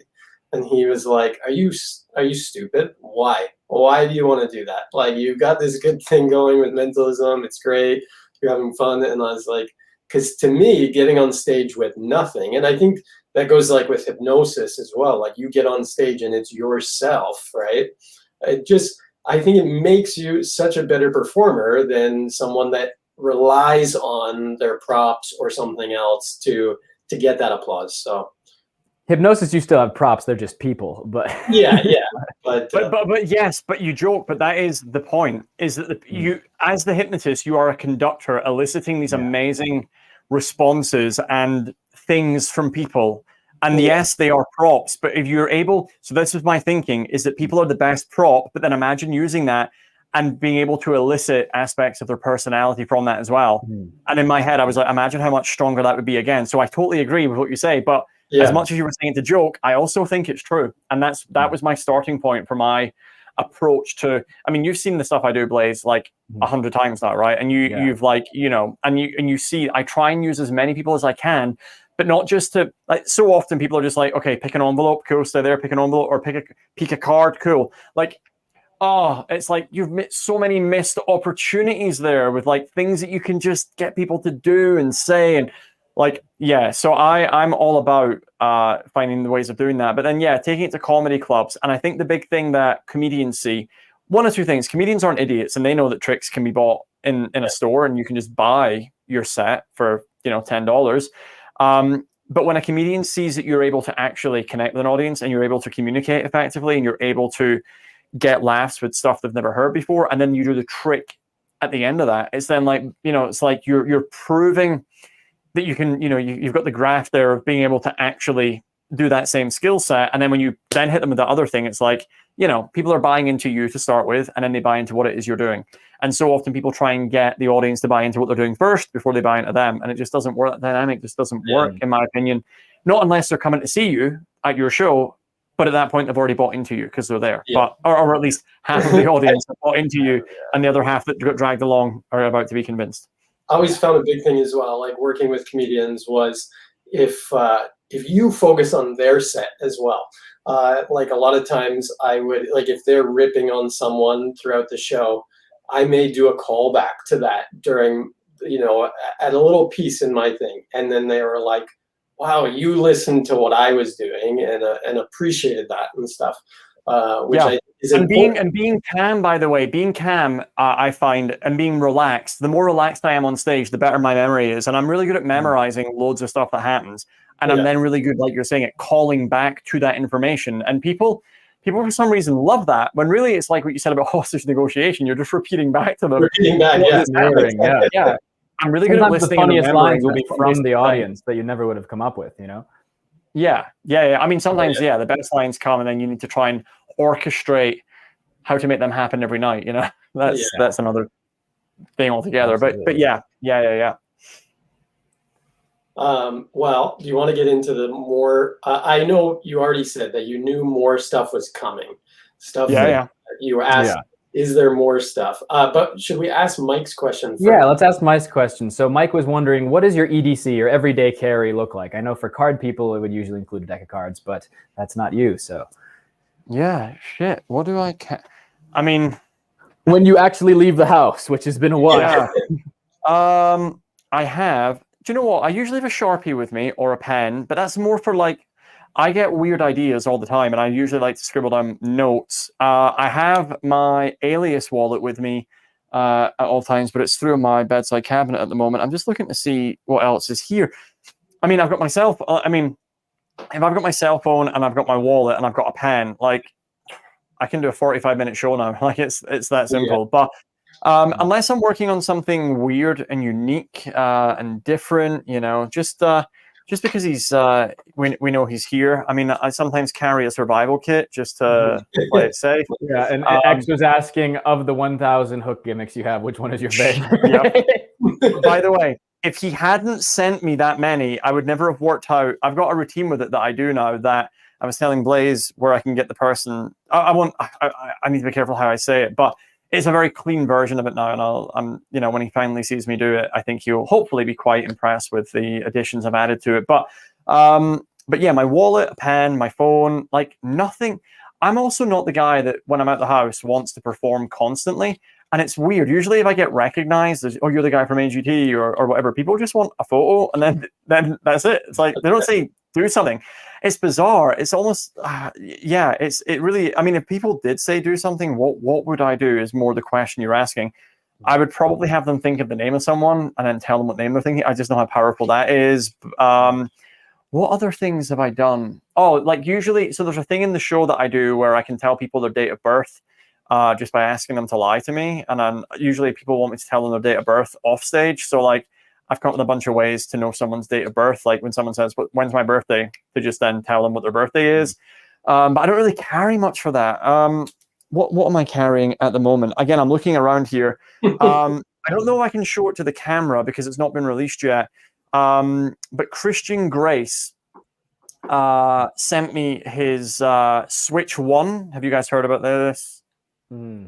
Switch 1 gimmick. So. And I've been playing with that. It's an amazing Switch and Index combination. And it will be coming out soon from Vanishing Ink. I better promote some Theory 11 stuff as well, given that I am one of their consultants. What do I carry from Theory 11? Do you know, again, we've been at Zoom shows. So like they have the product, obviously Facade. I was playing with that for a while. I'm very lucky that because I do the stuff with Theory, I get sent a lot of stuff in advance and I get to play with it. And there's some cool virtual stuff that Theory have the rights to that they're just refining at the moment. That when that comes out for virtual shows, oh man, it's pretty insane stuff. So exciting stuff ahead. But yeah, I mean, I'm always carrying, like I've got my new business cards that shine beautifully. But apart from the business cards, the pen and the wallet, like that is really it. Yeah. Not a great exciting answer. Maybe AirPods. But yeah. Most of the stuff I'm going to perform it's just I need a business card and a pen, and I can do like 10 minutes. Yeah. Thousands of tricks. Yeah. Yeah. Basically. So that is the answer. And something that came to mind when you and Ryan were just talking about performing alongside comedians in shows like that. How has your experience been in performing solo compared to performing in a duo show, compared to performing in a larger ensemble kind of show with others like Illusionists? Do you change at all how you perform in your dynamic as a performer because there are other magicians on there, or you just be yourself? So in the Illusionist show, I'm just always myself, the main character. But when it's me solo, obviously I have a range of feelings and emotions during the show. There's texture there. Because if it's me, intense Colin for 60 minutes, it's like, man, we want to see a range. We want, more dynamic to keep it interesting. Like switching to a different camera angle, watching, a TV show. It's like you want that variety. An Illusionist show has that. The show with Shin and I has that. And he and I could not be more different as performers. I am loud and in their face. He's more quiet and lets the audience come to him. And that's why I think it works so well. I mean, correct me if I'm wrong, Blaise, but we very much contrast each other. But as a result, it complements perfectly because it is that real range of, I'm this big ball of, it's like I'm basically pen to his teller, right? So it's like that is kind of the dynamic. He's more reserved and it works perfectly for the intense stuff that he's doing, and then I'm more loud and comedic, and so it's a perfect balance. But when I do I really like doing shows with other people, and I think just because it doesn't get boring then. So I've done so many years of touring on my own, and it's like, because what I do, there's very little stuff. It is very much the comedian lifestyle where I've got one suitcase and I can rock up to a venue, they give me a mic, and I can go on and, if they've got a projector, we can project some stuff. If not, I don't really care. Like, I know that the quality of what I do is in the interaction with people, right? So that's, and I can do that with a microphone really anywhere. But I've always enjoyed doing stuff with other people, like with Shin, the show with Chloe, Illusionist. It's always been fun, and that has really pushed me to improve. Like, the most scared I've ever been on stage is when David Gerard and I did the duo show together at the Magic Castle. Then we did it in San Francisco, and then in Edinburgh, that we wrote together, called The Exchange, which we wrote purely through the internet, Google Docs and stuff. And we did it at the Magic Castle. And I'll never forget the first time we ever did it. That night, we got a text message from Michael Weber, and he said, "Hey, could I come and see?" He said, "I know I was going to come tomorrow night. Could I come and see it tonight? Plans have changed." And we were like, "Oh man, night one, that's going to be rough." Yeah. And we're like, "Yeah, totally." He's like, can I get all your seats for that show?" So we're like, "Yeah, 4 seats, Michael Weber." I think it was like show 1 or show 2. And it's Michael Weber, Max Maven, Derek Delgadio, John Lovick, the dream team. Terrifying, right? But so that didn't scare me as much as having to stand beside David Gerard and perform, because David is just, in my opinion, the best performer on the planet. And like, nothing makes you need to get better than standing doing a duo show with other people where you need to up your game to match their level. And I remember you saying that with the Illusionists when you first started touring. When we went out, you were like, "I've had to rewrite everything, or like just up my game so much because." Yep. So here's the true story. When I did the West End, I was doing the stuff that I'd done in Glasgow for years, and I was like, Slade, British audience done. Came to America, where I was now on stage with Dan Sperry and Jeff Hobson, 2 of the funniest people on the planet, and my stuff. This is not, the correlation here doesn't work. I'm not dissing anyone else who was in the London show, because it's different dynamics. But when you're up against then Jeff Hobson and Dan Sperry, your stuff that you thought was there overnight, you realize it's actually here. Yeah. I had 3 sleepless nights having to rethink, rewrite, create new bits that were worthy of being in that show. And, that's stressful when you're sitting on your own on a tour bus with your laptop, redesigning gimmicks and stuff. It was mad. And I'll never forget, at the start of that tour, the reviews for that show were like definitely mentioning Jeff Hobson, definitely mentioning Dan Sperry, and the show also has Colin McLeod, mentalist, right? It was like very little. 9 months later, when that ended, the reviews, I'm delighted to say, mentioned me as much as Jeff and Dan. And like, that was, and I think so highly of both of them. They're just incredible. And Kevin James and Andrew Basso, like, all amazing performers. But as a talking act, Hobson and Sperry's coin and arm, it's just like, they're phenomenal, right? So the fact that by the end of that tour, I was getting mentioned in the reviews as much as them, with the same, just as much praise as them, it felt like a real journey that I'd gone on that 9 months on the road to the Illusionists to really improve and up my game. And I'm so grateful of having to stand beside people like that and have to get better. Otherwise, you're never getting booked again, So, so that is the hard work I'm talking about, and putting yourself in those situations for the right reasons when you're ready, so that you do grow into whatever type of performer it is you want to be. Yeah, it forces you to have to, like, look at yourself and go like, am I not worthy, but, like, do I belong on the same stage with these people? And then just like, really kind of work hard to, to be there. 100%. Yeah. 100%. Yeah. So it definitely pushes you more than just a solo show, even though there's different aspects of yourself you'd show in that. Yeah, exactly. Yeah. We got a question from Mike. What were you going to say? Yeah. Oh, no, I was throwing it that way. Has there been a point in your career where you've contemplated your profession? Oh, definitely. It's called 2020. It was a year we might all remember but want to forget. Yeah, it was a tough year. Like there was loads of stuff going on behind the scenes that I shan't mention here, but like it was just a really challenging year, and I'm just like, fuck, what's the point of doing this anymore? I'm like, why is this? I should go do something else. It's not worth the stress.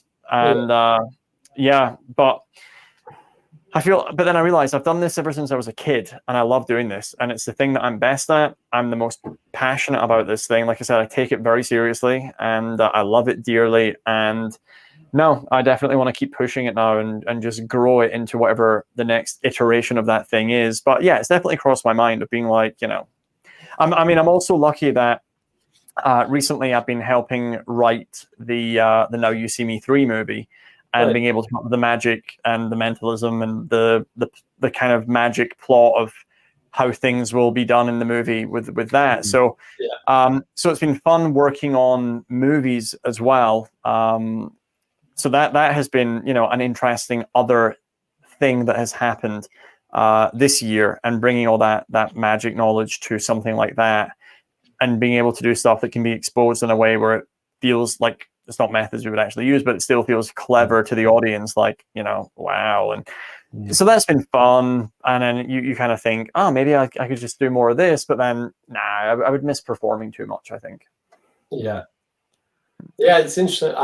So during COVID, I was talking to a friend, and his job is to find people jobs. And it was like maybe a couple months into COVID, and I was like, I think we all probably hit that little bit of depression wall at the start when it was like, oh, canceled. And I was like, oh no, what is happening here? And I've tried to talk to a few guys that I know in the States really well, and try to explain that Canada is a totally different market than the States. The States is the mecca of entertainment in the world. Yeah. And in Canada, entertainment is like 12th on the list. It's like, we're having a huge company event. We need food. We need a venue. We need, this, that. Do we have budget left for entertainment? And it's very interesting that way. And so I was trying to explain to someone that. And so I was talking to my friend, and I said, oh, I've lost all these gigs and stuff, and I'm still doing some virtual shows. And he calls me, he's like, I have you a job tomorrow. And I was like, whoa, what? He's like, I got you all signed up, ready to go. So I went. I was like, you know what? I feel bad now. This guy has actually done this work. Like, I have to go and do this. So I did a regular job for 2 weeks during COVID. Oh, wow. And at the end of the 2 weeks, I called my supervisor a moron, and I walked out. And they called me back. They were like, you're so good at this job. Like, we want you back. Like, everything is okay. Don't worry about it. And I was like, no, I cannot do and then after that, I was like, I will never do anything other than this ever again. Like, but for 2 weeks, I actually thought that it was a super humbling experience. Because it made me realize when someone buys tickets to our shows, how much work goes into them being able to afford it. When you see a family and they've spent $100 each on a ticket or something like that, and you go, okay, there's a family of 4, that's $400. That person might have had to work for like 4, 5, 6 days just to get that money, and it's like, and for us, that could be 5 minutes, and it's like, or less sometimes, a minute. Wow, someone's a baller. No, but I mean, like, it humbled me, I think, a little bit to just go, okay, this is what, like, we're very blessed, all of us, to be in the entertainment business and to make what we do for a living possible, and that there's financial benefits behind it as well is, another blessing. Because I said, like, we're very lucky that we're able to do shows virtually. I said, heaven forbid you were in a band or something and you were the drummer, and now you can't get together with your band and you're sitting at home and you're like, I'm going to do a virtual show of me drumming. It's probably not happening, or I would think very much less busy than what we are. And so, so I think in the end, it was just a humbling experience that made me go, let's get back to work. So Yeah. Well, and Yeah, we're all yeah, very yeah. fortunate in that. I think we're all in the kind of situation that even if it wasn't our job, I think we would all still be doing magic or mentalism to some degree, just because it's something that we love. But then, then the fact that it's been able to turn into a career is amazing. Or maybe that's not the case, and Colin, I went full time 2 weeks probably before I met you, actually, because I was working at a car dealership at the time, making card clips on the side, and I went to Magi Fest. I brought like 30 or 40 card clips to Magi Fest, and I said to the guy at the dealership, I said, if I sell out this weekend, I'm going to quit next week. And I sold everything but like 1 or 2 clips I had left. And I was like, oh, okay, do I quit? Like, I made this vow I'd quit if I sold out. I didn't really sell out. And then the following, like 3 or 4 days later, Damien O'Brien calls me and is like, hey, I want you to come consult in Glasgow.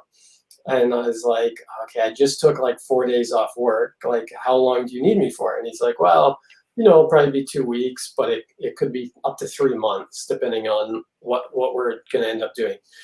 And so I went to my boss and I said, hey, I need to quit. Or I didn't even say I need to quit. I said, I need 2 weeks off. And he's like, you just started here. Like, when do you need 2 weeks off? I said, in 2 weeks. And he is like, you're doing so well at this. Why are you working here? And I was like, okay, that's good. I quit. Yeah. And so 2 weeks later, I flew to Glasgow and then never looked back. But Yeah, man. Yeah. Sounds to me like you quit after 2 weeks. Yeah, exactly. Yeah, it's always the 2 week frame where I'm like, Yeah. I'm just looking for psychology. 2 weeks in, 2 weeks out. Yeah. That's it. Yeah. So let's get into yes the the serious questions. Again, remember that the vein of why we ask the genre of lasagna question is still very prevalent here.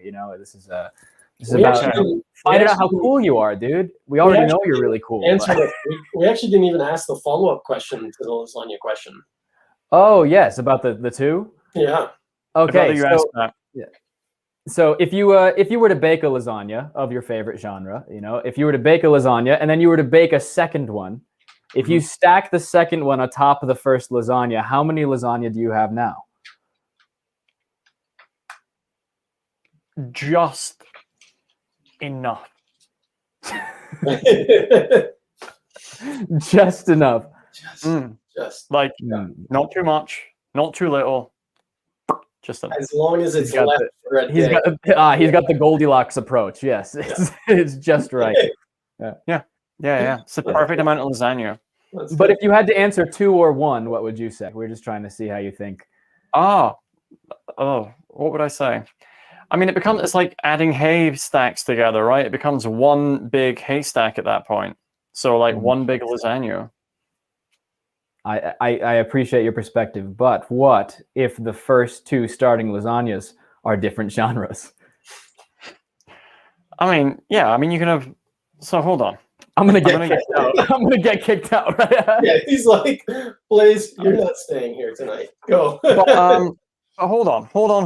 So wait, 2 different genres of lasagna. Yeah. But it's still one on top of the other. We're still talking ultimately one ultimate lasagna. So like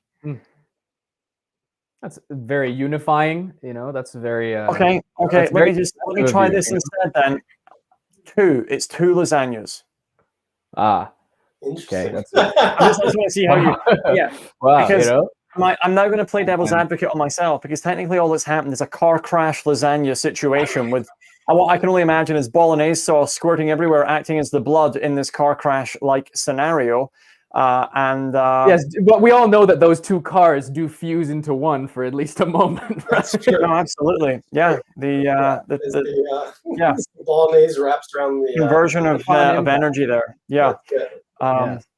So I definitely feel that's my answer still stands as just enough lasagna. That's how much. So you have just enough lasagna and you put it in your refrigerator, which leads us to, because obviously you want to microwave it in the morning, which leads us to our next question. Ryan, could you take it away?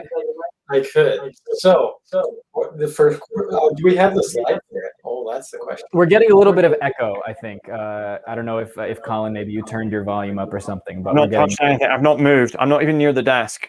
Okay. Oh no, it is. Testing. All right, it's good. It's good. It was weird.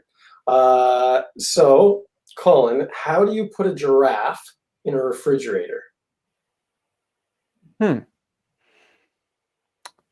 mean, it begs the first question of why would you put a giraffe in a refrigerator, right? Because you must. Yeah. Because that is its destination. I mean, you must get some pretty grim answers here with people talking about chopping off the head of the giraffe and stuff, right? Oh, We've got some interesting ones so far. I'm imagining a refrigerator. Maybe this is just the way my mind works. The refrigerator is actually huge. We're talking like hotel restaurant type size refrigerator, and it's in there, and it's not happy about it, but it's like, well, it was this or that little mini fridge, so I'll take this one, please, thanks. Definitely more spacious. Still, not the ideal temperature from which I, regularly find myself situated in, but I'll take the more spacious refrigerator, and it would be in there. It would have the window as well, so you'd just see like giraffe neck, I imagine, curved up and over and at the window. So like, there's a lot going on in this scenario, but there's a lot going on. Ultimately, that's what's happening. So in order to put that giraffe into that large scale refrigerator we've established that can fit it, what would your steps be? Well, clearly what I would do is I would cook 2 of my best lasagnas. I'd hold one in each hand. I would walk backwards, baiting said giraffe into the refrigerator. I'd leave the lasagnas there to cool overnight. Obviously, I'm not a noob at this lasagna game. And at which point, giraffe would realize actually it's vegetarian. I've baited it in. I've left it there. Giraffe's not going to touch my lasagna. That's going to create a car crash just enough situation tomorrow in the morning in one Uber lasagna mound. Giraffe's going to just chill out there for a bit. It's been in the sun all day. It's boiling. He's not happy that it's lasagna. He realizes that just too late, like door shut. He's like, this old gambit, the old double lasagna gambit. He's not lasagna gambit. He's in there now. And it's like the Queen's Gambit, but it's the double lasagna gambit. It's double lasagna gambit, and he's like, you absolute jester. What have you done? Either way, it's paid off. It's a win-win scenario. Giraffe's happy, safe, fine till the morning when I go back in, collect said lasagnas, reheat them, eat them. Giraffe's back in the wild. Everyone's a winner. That is a spectacular answer. Intense, yeah. What is the best answer that you've had for this giraffe scenario thus far? Well, there is a correct answer, at least on the quiz that's given. Let's see if I can share screen so that I think I've heard something similar to this before, and I didn't want to just give that answer, so I tried to be a bit more creative. So if I share this window, we should be able to see. Are you able to? We saw your lasagna video. I'm sure this is going to be a breeze. If we can see this here. So just the answer that's given is correct answer. Open the refrigerator, put the giraffe in, and close the door. This question tests where you're doing simple things in a complicated way. I mean, I definitely mentioned the door opening and getting closed, but the little window on the door was definitely there in my answer. So, like, yes, it was definitely a part of it. We can give you credit. I'm no fool. Do you want question number 2? I mean, absolutely. I mean, by asking question number 2, does it make for a second question or just one extended first question? That is the real question we're up against here. Blaise, do you want to give it to him or you want me? Yeah, sure. I can go with question 2. So question 2 would be, how do you put an elephant into a refrigerator? I mean, I imagine the answer here is going to be open the door, remove the giraffe, and put the elephant in, right? But let's not make it. I mean, is that roughly what the answer that's expected is? Yeah. You kind of nailed that one. That's great. You're the first person that we've ever had on the show to nail it.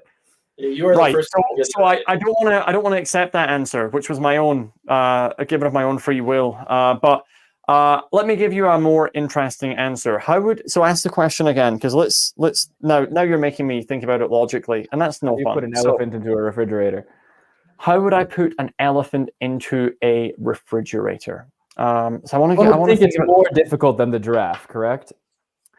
I mean, the elephant saw the situation with the lasagna occur, and elephant's like, I never forget. So the elephant's like, he's on it, and he's The length convinced versus he's not girth falling kind for of that. conundrum here. Elephant versus giraffe. Yeah, my wife Chloe does make exceptional animal noises. Like you can name any animal, and she will try and replicate the animal noise. What, Chloe? She's not here. Can you come here a second, please? This is so worth it. This is about to get interesting. Yeah. This is getting Yeah, great. this is gonna get The heated. best part of the show. Yeah, yeah. Have you watching this or no? I was in there. She's in and out, right? That sounds yeah. Weren't we all? But come here. I've just I will explained. say this, that Colin, when Chloe came on, you watched the entire episode. When we had all the guys from the 1v1 magic competition, you watched the entire episode. Yep. Busy. I was there. Chloe, Come here, darling. Chloe, you gotta. I've just got out the shower, so I have no makeup on and wet hair. Chloe can make any animal noise on the planet. So Blaise, name any animal. Well, as we're on, we've just finished with giraffe, and I think we're on to elephant. So my question is elephant. Can you do What elephant? What noise does an elephant make? I don't know what an elephant. Hold on. This is her process. So it's got the thing, right? And it's like, I can do a good giraffe though. Let's do giraffe. Let's do giraffe. I thought giraffe was harder. Let's do giraffe. Well, I skipped over giraffe because I thought elephant was easier. No. Let's do giraffe. Everyone knows way that. cooler. What's the elephant? Oh, your lighting is horrendous in here.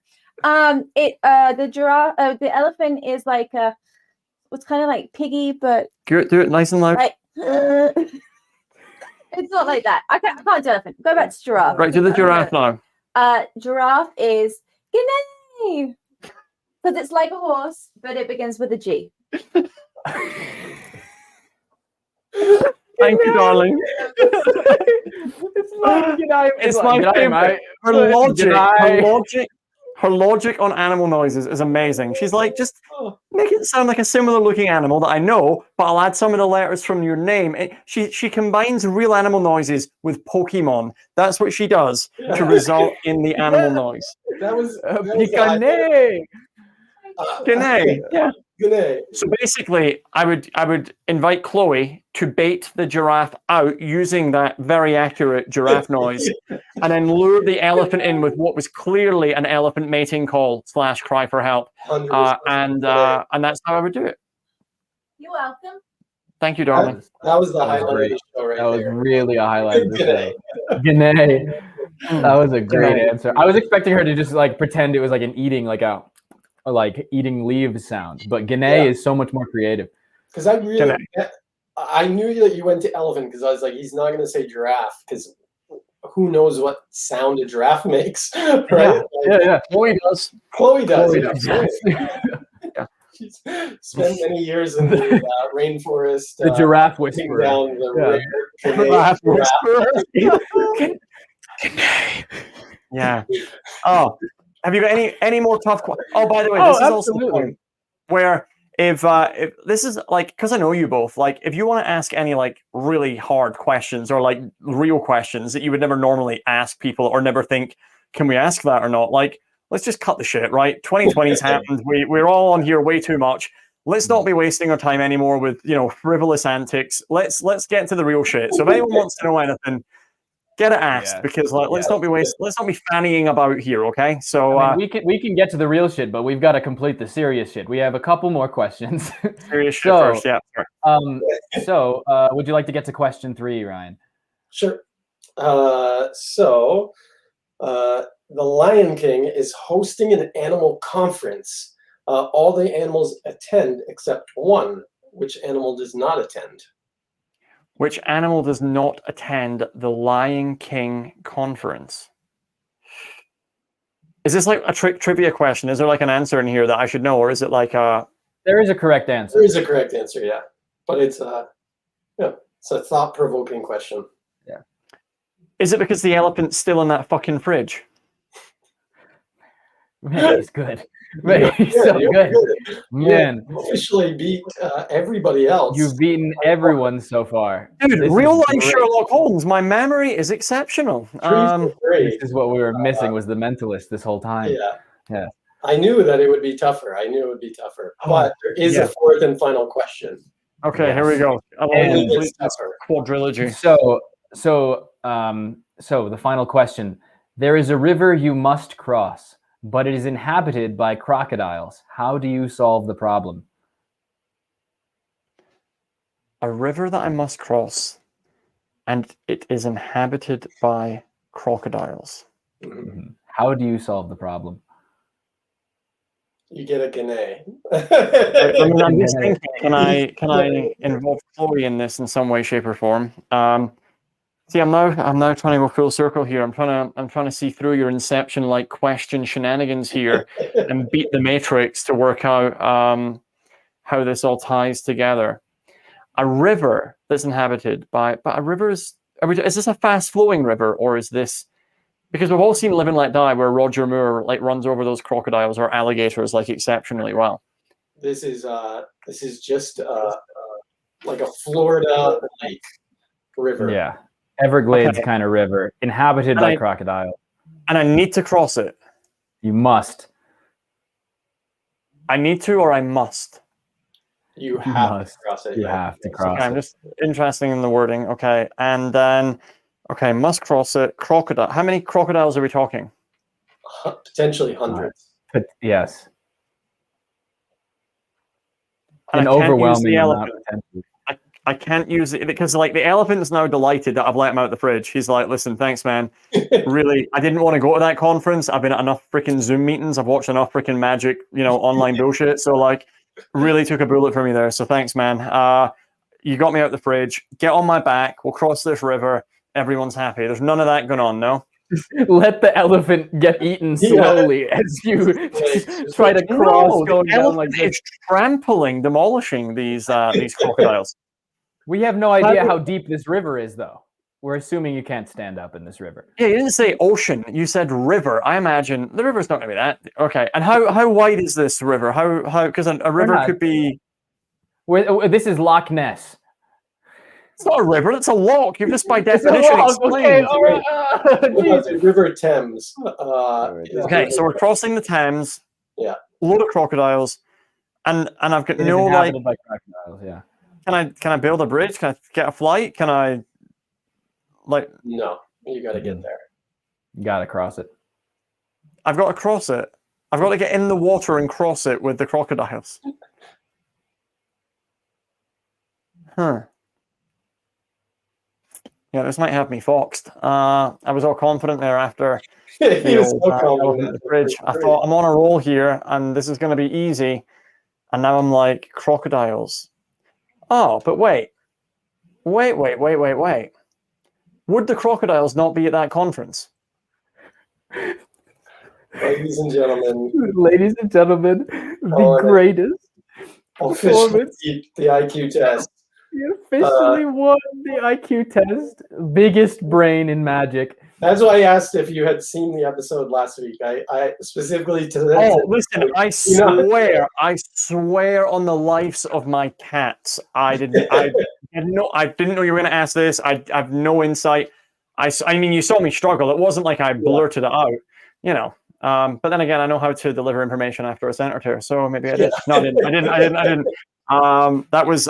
We got there eventually. Great. I did have to ask. So the correct answer was you swim across all the crocodiles are attending the animal conference.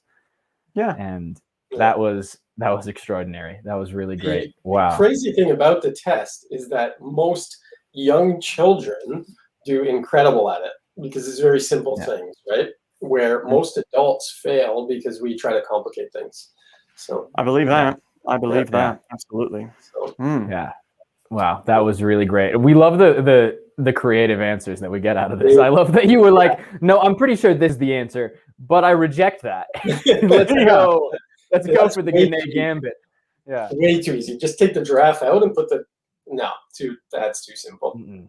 Yeah, hilarious. You get a Guinea sound and you and we're golden. Yeah. Yeah, that was really great. That was awesome. That was Wow. nice. Yeah, the spectacular answer.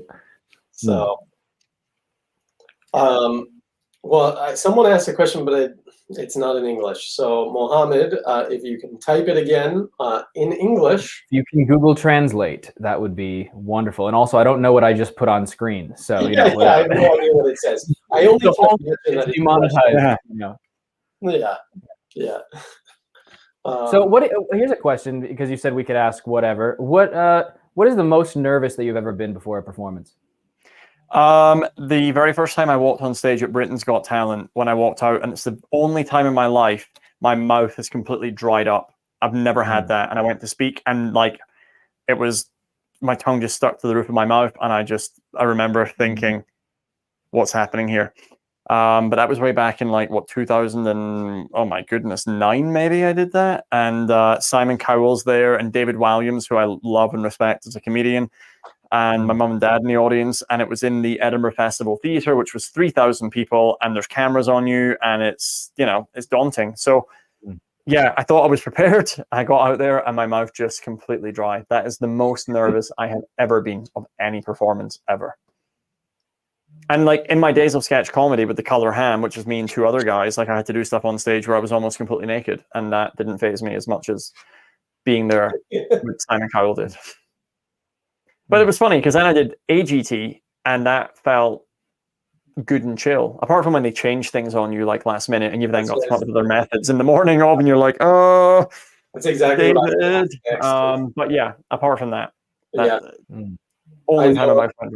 I've worked with a couple acts on AGT, and that's probably the worst part, right? Is like the day of. Like I remember when I worked with Steve, we had the Rubik's Cube mosaic photo thing, and we were like, I had this amazing photo of Leonardo DiCaprio. Like you could tell it was Leonardo DiCaprio from anywhere, like a foot away or 100 feet away. I mean, it obviously looks better as you get back. And the day of the show, they were like, no, or maybe the day before, they were like, no, you need to use this picture of Brad Pitt.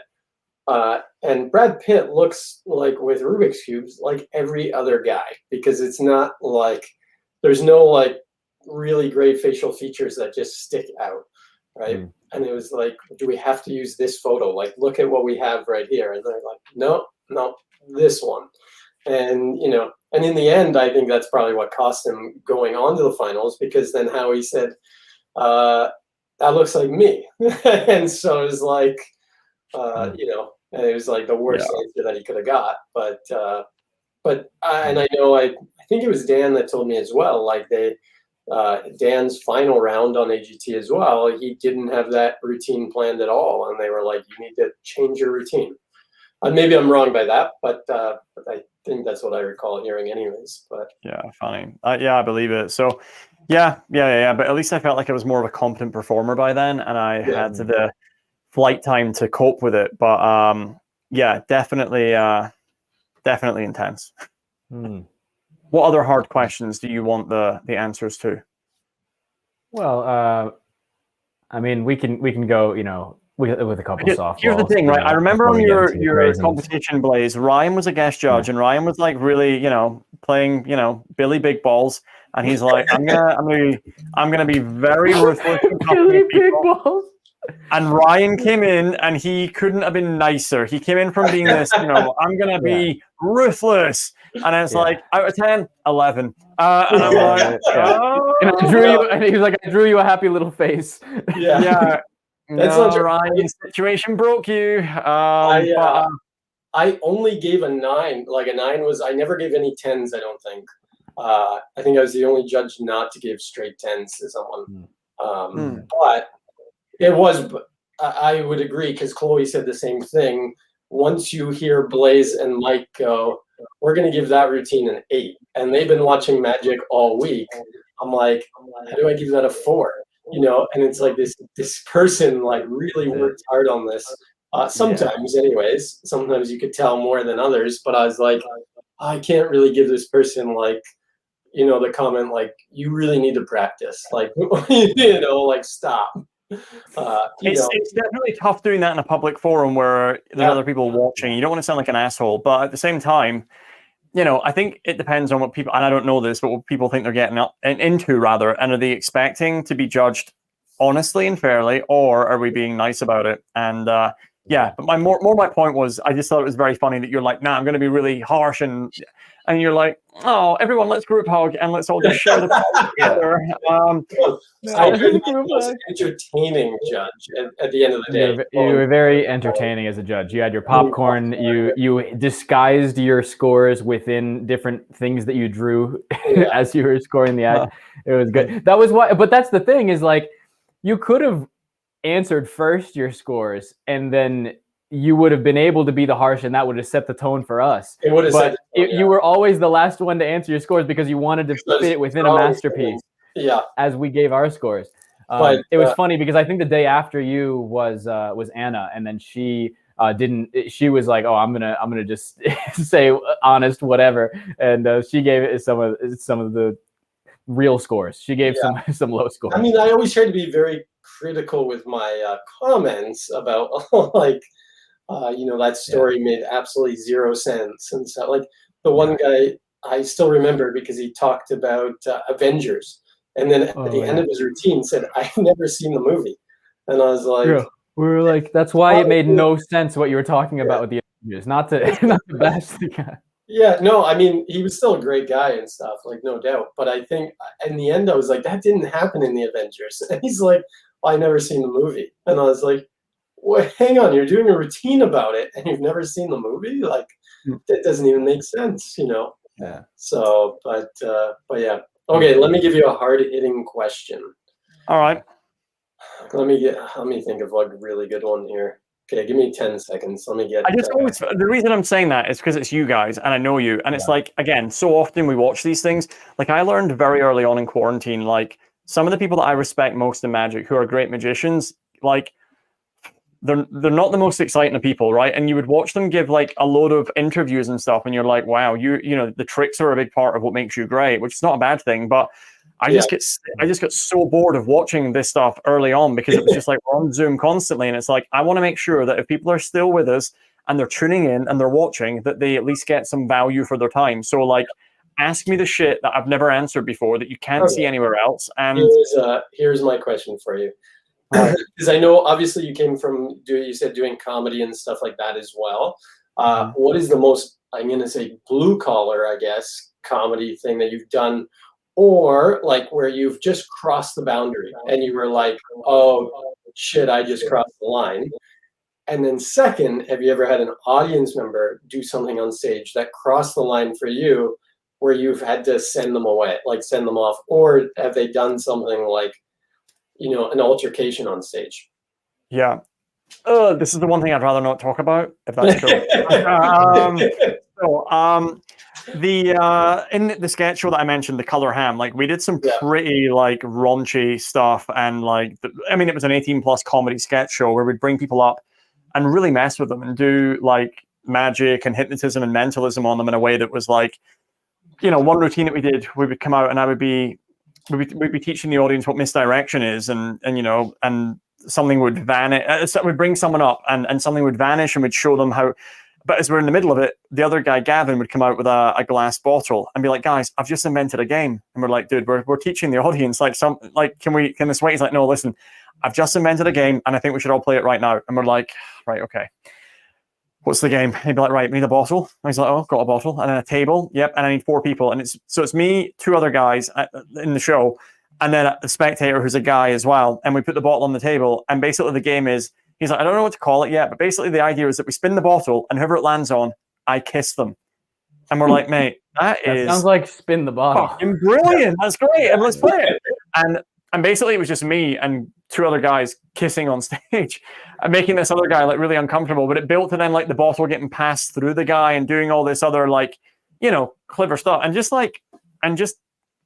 pushing the boundaries of not to be like, and obviously none of it was designed to, where's the boundary with offending in comedy? But we were the way we did it, I think, was very clever. And like, that idea of sexuality in a show, and I'm really proud of what we did. And it was very outrageous and it was very high energy, but I mean, it's definitely, I'm not getting booked by NASA to turn up and do that at their Zoom virtual show, right? Let's put it that way. Yeah. I am so glad that we did all this stuff because it really built my confidence on stage. When you're comfortable doing stuff like that in an authentic and fun and inclusive way, then I feel like, you're doing stuff that really does push the boundary, and that is so different.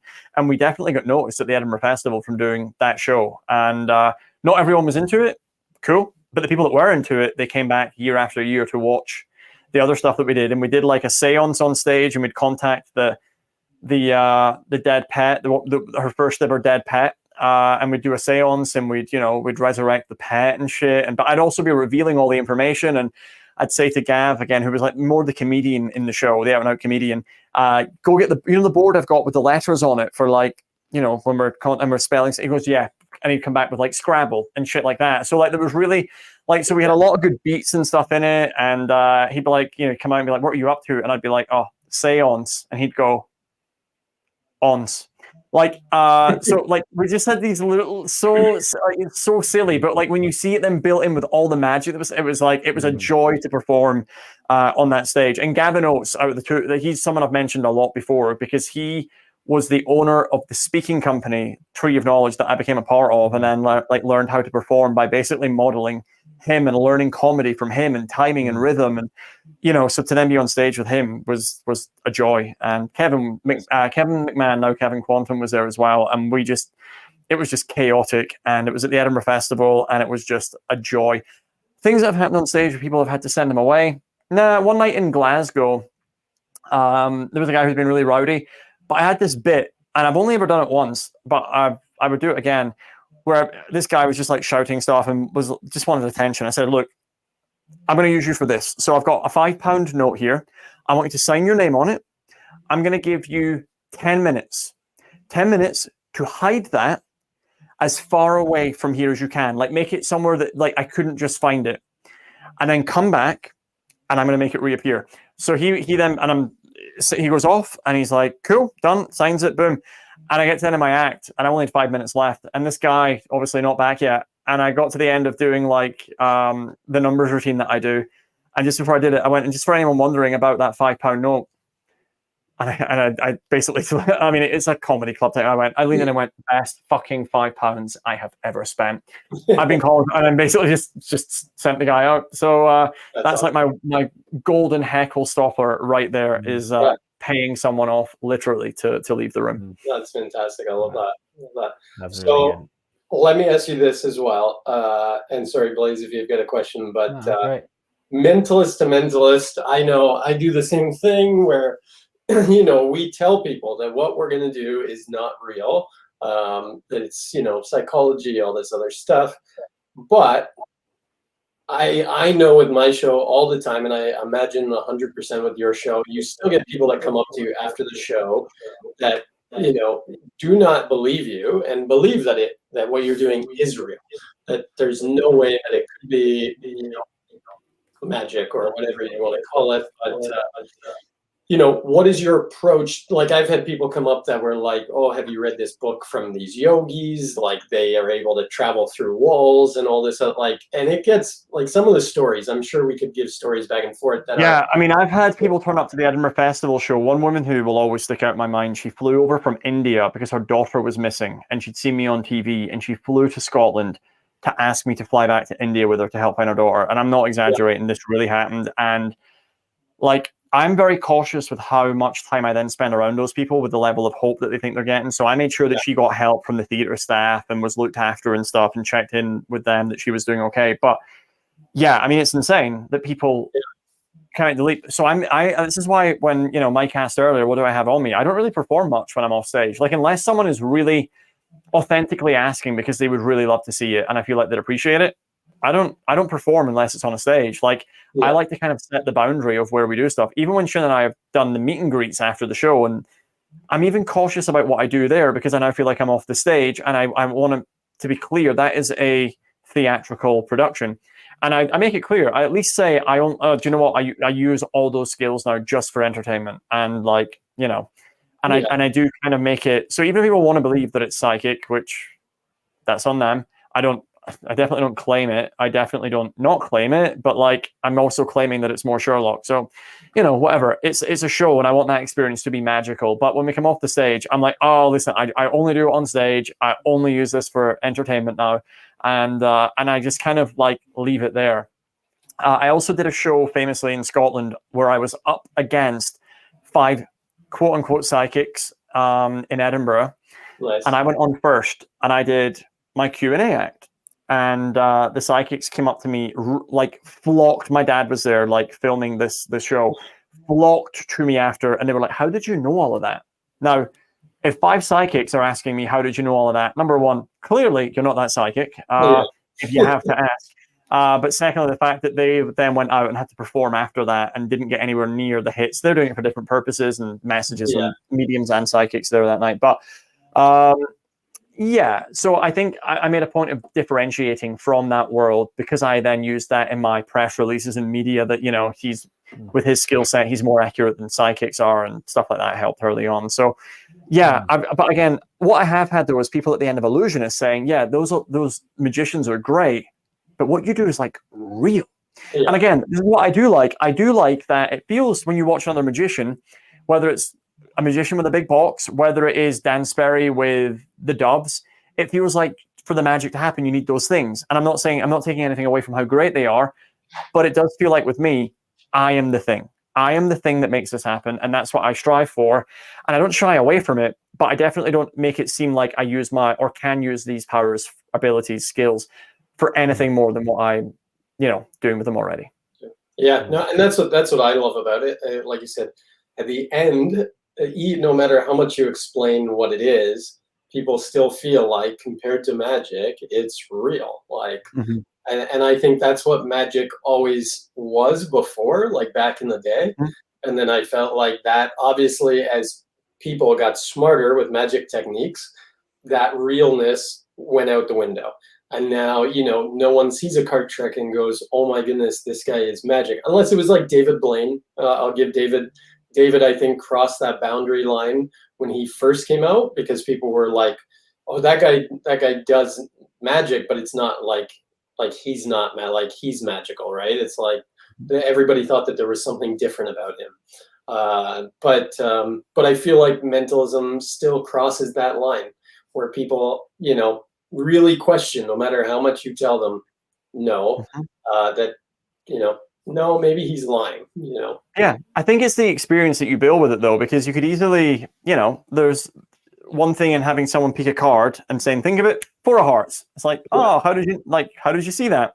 But if you then make it feel like, and this is what Darren was so great at, like, okay, now focus on the suit, try and give nothing away. Clubs are, when it feels like you're doing, if they've got something tangible to link onto, you know, and I feel like, yeah, does that make us worse? Penn and Teller might say yes, but again, if you're using it purely for entertainment, I think as long as it's in that capacity, in that context, then you're trying to, you know, create that magic for people. And yeah, I love that I'm able to do that.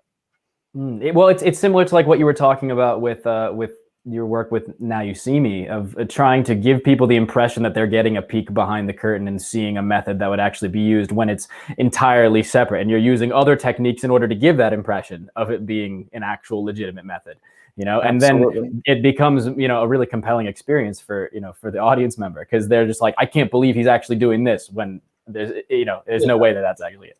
Yeah, exactly. Yeah. That used to be my favorite. So, I mean, I'm sure you've both done this before. I remember when I was in high school doing magic, and like so I was doing that ambitious card, you know, that bugger that just always gets so ambitious and comes back up. I've been thinking about it. It's more the resilient card of anything, right? It's just like, it keeps bouncing back. That's it. That's how I present it, is that I'm more of the victim of this card persistently not allowing me to put it back in the middle, you know? I mean, how weak does that make you look, that you're being bullied by a deck of cards? I mean, really, it's a little bit demoralizing, you know. You've got to build yourself up and then humanize yourself again. You could call it like the COVID Groundhog Day card trick, where it's just consistently every time you wake up, it's back on top. It's like it's the same shit happens every day. I don't know if anyone felt on top in 2020, my friend, but yeah. That's true. Well, maybe it has to go to the bottom. I don't know. COVID's on top of you. Yeah. Yeah, but in saying that, I remember like people back then were like, "Oh, how do you do this?" And coming up with these elaborate ways, like if you riffled the card, you slide your thumb out and you pick it up and you put it. And then I remember telling a guy this because he just kept bugging me. How do you do it? How do you do it? So finally, I just made up this method, and I was like, I wonder if this guy goes home and practices this so much that he actually becomes like very good at this. Because it technically, I guess it could have been a method, but it was like so incredibly difficult. I was like, there's no way that this guy's going to do it, but it would have been interesting. So I think, like you said, with Now You See Me, like seeing behind the curtain, it's like, here, we'll show you a little bit of something, but then to take it a step further, right? Absolutely. Yeah. There is a series online where people go to a certain location, and then it's kind of 50 people, one question, and they ask everybody the same question. And I saw that, and since you said that we could get kind of deep, the question that they always ask is, what is your biggest regret? And I could ask that, within just the context of career and performance, if you'd like, but I'm curious what your answer would be for that, since we're getting there. I mean, there's a very obvious answer that I could give right now, but I can't yet in this interview. But one day, I will gladly reveal all, as it were. Oh, this is a thing that I know about, and we're not going to say anything more. Okay, yeah. I thought you were going to say answering the lasagna question. Yeah, that was the biggest regret. Wasting my time and keeping this going. Honestly, the main thing though is it made my tummy rumble, because I am myself. Geez, myself, Blaise, Chloe. I mean, we've not eaten I've not had dinner yet, so I am ravenous. So my tummy. So you say lasagna, and I'm like, I could easily go lasagna. Biggest regret within a show is the only time that I let AGT dictate one part of the routine that I was doing, and that was the murder of Simon Cowell thing. And I wrote that based on, I basically researched a lot of ITV shows that were on Saturday night TV, and I imagined it was the same demographic, and the concept came from duplicating a number of their types of things that they would do. Like, they would disguise themselves as other people and then punk celebrities. So I was like, oh, people are into that. So I wrote that down and did that. But one of them was like the murder of Simon Cowell that Ant and Dec did in the UK. That was my inspiration for it. And basically the day of, the producers phoned me and said, hey, can you put Mel B into the act somewhere? And I was like, what do you mean? They were like, well, instead of picking someone at random, can you pick Mel B? And I said, well, the point of picking someone at random is so that I can reveal things about them that I shouldn't know. And the method for that, I thought, was like really freaking clever, because it was genuinely someone picked at random. No one's spoken to them before. They came up on stage, and immediately I can say, your name's this, your birthday's this. And the method for it, I think, I would still use it to this day, because it is freaking clean. But they said, no, put Mel B in. I was like, well, I can't. And they said, well, okay, we'll give you more time. Still do the random person, but bring Mel B up later and use her. And I said, but it's going to make it too long and it's going to get confusing. And they were like, no, trust us, it's going to be worth it. And now I know their hearts were in the right place. Yeah. But it made the routine way too long for an AGT audience. They get 5.5 minutes max before they lose their attention. Yeah. This thing, I think, was 8 minutes. And I could tell there and then, I knew that if I wasn't out that night, I was going to get saved and I'd be out next time, because it just, in the moment, I could feel it killed the momentum of the clarity of what I'd built before that. So that was my only real performance regret is that, I suppose. But, whatever, I still, have been asked back by them now 3 more times since then. So it couldn't have been that bad. And I think what they now see how good I am at creating material for their demographic and going on there and delivering what they want, because they were like, this time, can you do anything with our virtual audience? And I'm like, yeah, totally. And then the thing with David Hasselhoff and the thing with Shin and I, were basically that was like 2 days before they phoned Shin and were like, can you and Colin do something together? And we're like, that basically happened overnight. So, so I think that one learning, it has been a massive step in my development now moving forward, and just always being a little bit more prepared and having other ideas that I'm not using at the moment. But if ever I get called on to do something, I've now got other things that I think are relevant. But, that's probably the biggest performance regret. And it's not that dreadful, really. All right. It's tough when you're in that kind of situation. Two questions. Yeah. Two questions. And then you can go get food. If you have not eaten dinner, that's crazy. But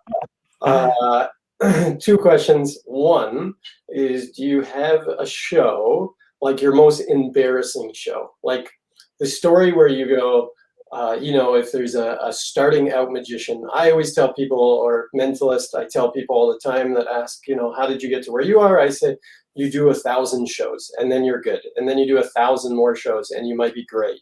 Like you need to continually perform.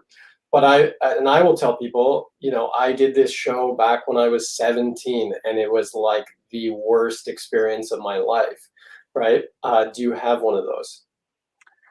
Worst show, like just worst show ever? Yeah, where you were like, where you just think back to like, oh my goodness, look at what I did back then. Yeah, I mean, it's definitely, here's right. So what I have learned is that thankfully the more shows that I do, even if I have, with Zoom as well, if I have a bad show or a bad moment within a routine of a show, it feels shitty, but then as soon as you do the next show, it cancels that out and you're back on the horse, right? And it cancels it out. And thankfully I'm now in a place where even if a moment feels weird, it's like, oh, I've learned a lesson, that'll never happen again. Like even today, I said a line during my second show and I'm like, why have I never thought of that line there before? That will always be the way that I now reveal that piece of information. I'm like, oh my God. So I now feel like every show before that was like horrendous because, but it's all about growing and developing. But, there are definitely moments where I've had tough audiences and I remember offering up my services to an ex-girlfriend's brother's football club's charity night where I would go in and do, my show for all of the parents of this football club, and it was to raise money for charity. And it was just the worst. They just wanted to come in and get drunk, and I was there for 2 40-minute sets. And in the first half, everyone filled in Q&A billets, and I had access to. But the ones that I got were all the kids who had like just shit basically, and it was like that was what the bulk of the second half was. And now I'm basically saying, I was just like, oh, okay. So there's no one show, thankfully, where start to finish it's been dreadful. Yeah. But there's definitely moments in certain shows where I'm like, oh, like I use a version of the line when I say to the person when they're thinking of someone, when was the last time you saw this person? And I've got like a couple of different jokes, and the guy started crying and saying, when I buried her. Yeah. On stage, and I was like, whoa, okay. That was awkward. Yeah. So that was grim. And that's not to take away that I think that person maybe had some other underlying issue there, and I hadn't read it until that moment, but sent them back I made them feel good and made them be like, if I get this, I'm only getting it because of how well you're building them up and making them feel good. Yeah. They went back to their seat. And I basically everyone was just in silence. And the other thing I've learned is that in that moment, it couldn't have gotten much worse, right? People were happy that the guy went back and he was like amazed that I knew the name. And so I basically to lean into the audience on the edge of the stage and go, now, being a mind reader, I know what you're all thinking. And that is, how is Colin going to salvage this car crash of a situation? I just have to address it, because if I don't, then we're never moving forward. And so that. And I've just remembered, probably the worst moment or feeling of a moment was at that show in the Parlour when Michael Weber, Derek Delgadio, Max Maven, John Lovick were watching. And the woman that I had on stage, before I licked the hand, in the castle, I only ever sniffed the hand. And I smelled her hand and told her what she'd eaten that day. And she started having a panic attack on stage in the Parlour. On stage, it's not a huge room, but she started panicking in front of all these people. And I basically had to sit her down and brought the other chair over because the guy had left the stage at this point, and basically to do like a quick hypnotic induction with her to then make her relax, and I had to get her to be totally calm. And like at the end, she came up and was like, that was an amazing experience. And I'm like, yeah, maybe for you. In the moment, it was definitely like, what the hell do I do here? Yeah. But thankfully, because I'm not thinking about the method or the script, I can pause that shit and deal with that situation like a real person, thankfully. I say real, I kind of hypnotized her, but like I can deal with it in the context of I can give you the attention you deserve here while we fix this. Yeah. I remember I was at a club and I was performing, and I had this guy wanted to come up on stage. Like before the show, he was like, oh, hopefully you'll use me and stuff. And I was like, okay, this guy is fitting in, he wants to get involved. Sometimes those people are the best, and sometimes those people are the worst. Yeah, the ones that really, really want to be on stage. In this audience, he wasn't like pygmy, but he was like just talked to me before and was interested in, and I was like, okay, this guy in this thing for this routine is going to be, I think, good. And I brought him up on stage and I asked him a question, just like quickly, like, hey, how's it going? What's your name? And he doesn't answer. And I'm like, okay. And I'm like, so I say a joke and I say, you know, what's your name? And he runs off stage out of the room. And like his family is there as well. And I'm like, what just happened, right? Like this guy just beelined it off the stage. And talked to him after the show, and he literally just got on stage and got stage fright and like just froze under the lights and was just like, and like nothing, like literally just stood there and then just beelined it off. And I was like, okay, let's make a joke about this. And then, you know, and then his brother said something or whatever, and it was fine. It ended up being fine, but it was crazy in the moment. I was like, what the hell just happened? I asked this gentleman his name and he just booked it like sprint right out of the theater. Only to come back later, like sneak in after and sit back down. And I was like, I remember my first time doing a restaurant gig, and the owner of the restaurant was really enthusiastic about magic being there. And so then he, so he specifically pointed out, for my first table, he was like, this woman that's over at this kind of table by the bar, he was like, you should go to her first. She's going to love this, you know? And I was like, oh yeah, great. So then it's my first performance at my first restaurant gig when I was like 14 or 15. And I go up to this woman. And as I'm approaching, I'm still like 2 meters away from her. And then she just starts yelling, no, get away from me. I don't want to see anything. Get away from me. And I'm just like, holy shit. Like, I'm just like, I haven't even introduced everyone myself. else. It sounds to everyone else like you were trying to flash her your genitals. Like, that's right? what. Well, that's the exactly thing. Is because the way she was yelling it sounded as though I was some kind of predator that had just like done something inappropriate or whatever. The way she said it was making everybody else turn and look at me, and I'm like, okay, now I gotta go walk up to them and ask them if they want to see something. So it's like, oh jeez. Blaise is like, hey, can I show you guys something crazy? And they're like, it's the same thing. And it's like, I didn't even get to show her anything, I promise. Yeah, especially when to everyone else, you've got your back to them, and shuffling cards from the back looks very different. So I mean, yeah, it's it does look very different. Yeah, and so then the owner came up to me. I guess he talked to her, and he was just saying, "Oh, she had a bad day," and I was like, "Okay, I understand that," but that was crazy. And I never had an experience after that where someone was so vehemently and aggressively yelling at me to get away from them before I even introduced myself. I wasn't even close enough to say hi. It was and it was like, wow, okay, off to a great start for this thing of doing magic. So here's another question for you, because I know after seeing Darren, I took Anya to go and see Darren when he was in New York, and we met up with him after, and I said to him, that was a masterclass of mentalism. Like what he does, like just a true professional entertainer from top to bottom. And like you said, everything he does is perfect. Him and Andy and the rest of the team just have everything so dialed in. I imagine that you've probably watched all of his material from back in the day, as probably most of us have done in mentalism, is, because it's so good. Do you have one that sticks out to you that is your favorite, where you were like, dang, that was so good, I wish I did that? Or, Yeah. Oh, I mean, everything, I know. There's very little, but if I had to pick like favorite things that stand out, like I loved Lift, which he's kind of released, but not really. I think is a wonderful concept. His routine with arms raising up from the table at the same time. I love the simplicity, the fact there's nothing else. I mean, his coin in hand presentation on TV was good, but like live is the best. In my opinion, it's one of the best mentalism routines ever. And I hate how much it's blatantly ripped. His presentation is ripped off. Yeah. As much as the classic knowing which hand an object is in, literature.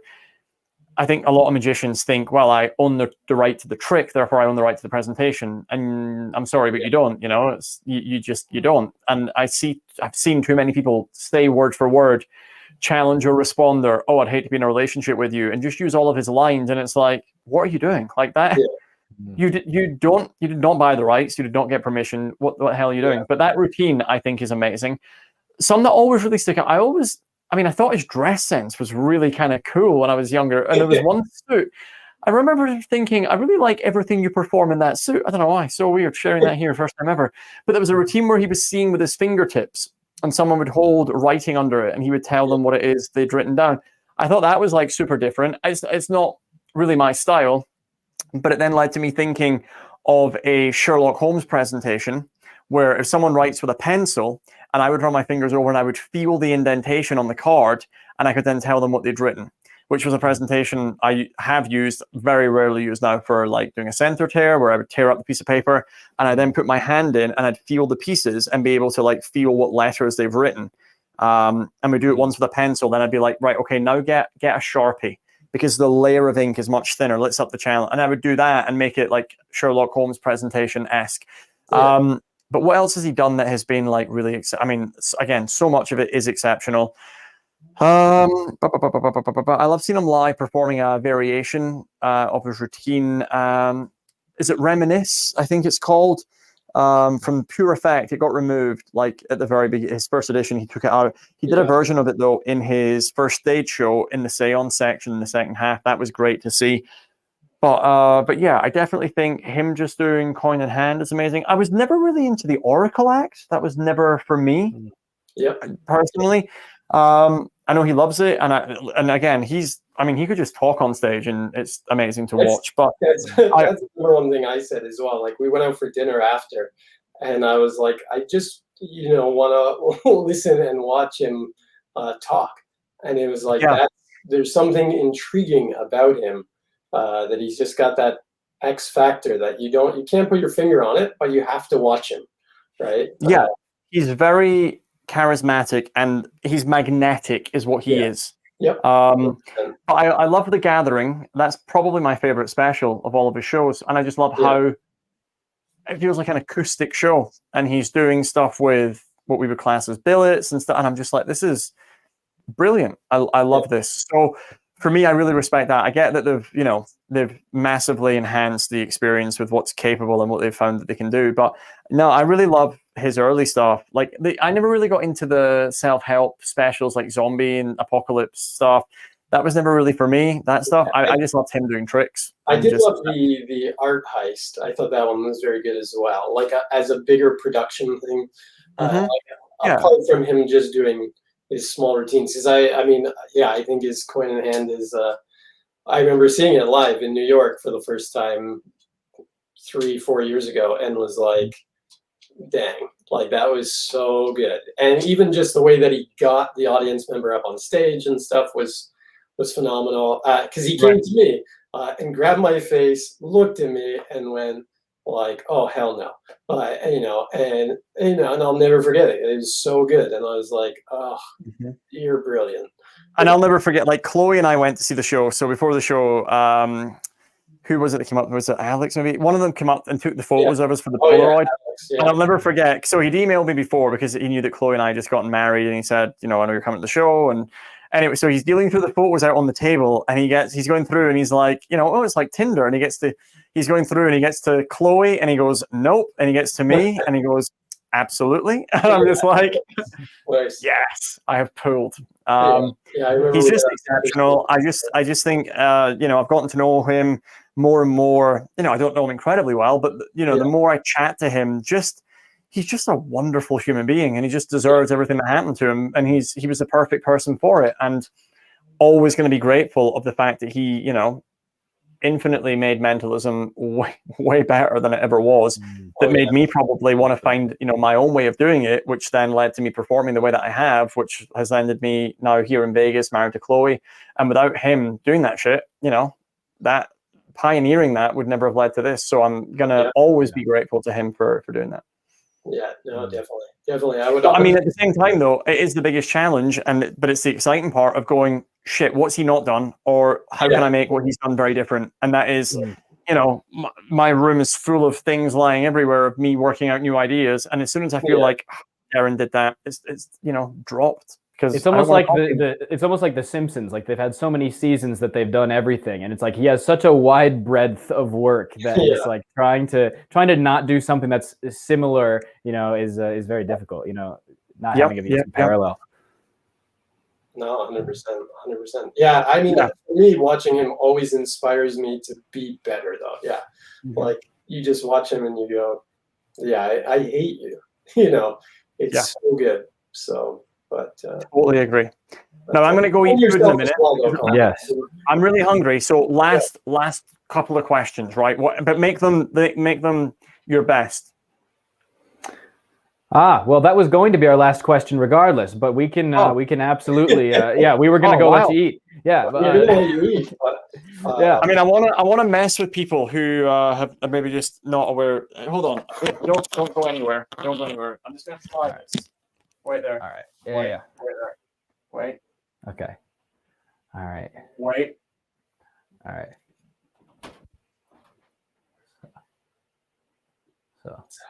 So basically what's gonna it's really good CGI, right? It's great. It's crazy CGI. Is this facade? This is facade. Yeah, this is a demo for facade on Theory 11. Yeah, exactly. Wow, it's such a good such a good mask. Did that look legit for even a second? Did it fool you? Now it almost it almost looks real, then that will really throw them off again. So come on over, Colin. And now to Ryan's place. Now to Ryan's, yes. And away we go. Yeah. One day. Yeah. Well, listen, hopefully this has been interesting and fun and silly for your audience. Great. Again, I know that people spend a lot of time on internet now, and like I said, I don't watch loads, so if people have stuck with this, I really hope that they've gotten something out of it, enjoyed it, just even hanging out with us. And like, I appreciate if anyone has that, thank you for doing that. And if anyone ever wants to get in touch and ask stuff, I'm sometimes during the weeks, my weeks are sometimes like eaten up by doing like preparing for the virtual shows, and then you see me stuff is now taking up more and more time, but I do try and respond to everyone like as quickly as I can. So like, feel free to reach out and whatever I can help with, I always try and get back to people as quickly as I can. Yeah, and I guess in that same vein, we could one last thing would be, if you had, this whole thing has been a bunch of advice for people interested in performing or becoming an entertainer, or people that are already in it, eating lasagna, or interested in eating lasagna. Absolutely, crossing rivers. There's been a lot of advice here. But if there was one kind of condensed piece of advice that you feel like would be the ultimate thing that you would like to give to a young magician, what would that be? What would you give it? Or mentalist? That was perfect, because I was going to ask the exact same thing. I was going to say, if you were starting today, what are 3 pieces of advice you would give to someone? 3 pieces of advice that I would give to someone. One is like, get someone that you trust who's in the same field as you. And like I have David Gerard, who gets everything sent to him, and he and I have had I think a similar growth trajectory. He's phenomenal. Find that person that you can share footage with, ideas with, in a bubble of trust where it's not going to get shared out with that, and really be honest with each other and critique each other effectively, not from a place of like, I want to sound better than you. Like most magicians want to just give you a bit of advice so they sound superior. Fuck that. Give advice because you care and you want actually to benefit someone, right? And if you find that with someone, then like treasure that, hold on to it, give them as much advice as they're giving you, and make it mutual, and you'll both help each other grow. Secondly, is to try and be as unique as possible. And like, if you see something that's good, if you're younger in this, then there's always going to be a period of like imitation and copying, but then grow out of that as fast as you can, so that you can then stand on your own 2 feet and basically, excel in your own wonderful ways. And third piece of advice is, whatever you get yourself into, make sure if there's contracts involved that you're always completely comfortable with everything that you're signing up to, and that you don't get led into something that, isn't exactly what you think. And make sure that you're always completely safe, protected, because if you're going to do well at this and you're going to dominate the world, other people might try and eat away at that. And don't let them. So rock on, be amazing. And I hope everyone watching just continues to crush it. That was great.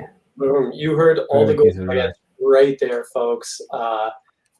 Hopefully you took some notes tonight. You wrote some things down. Colin is a wealth of knowledge. He's done everything over just the last few years even. I mean, obviously you had a career well before, all of America knew who you were, but wealth of knowledge. Thank you so much for coming on tonight and sharing that stuff.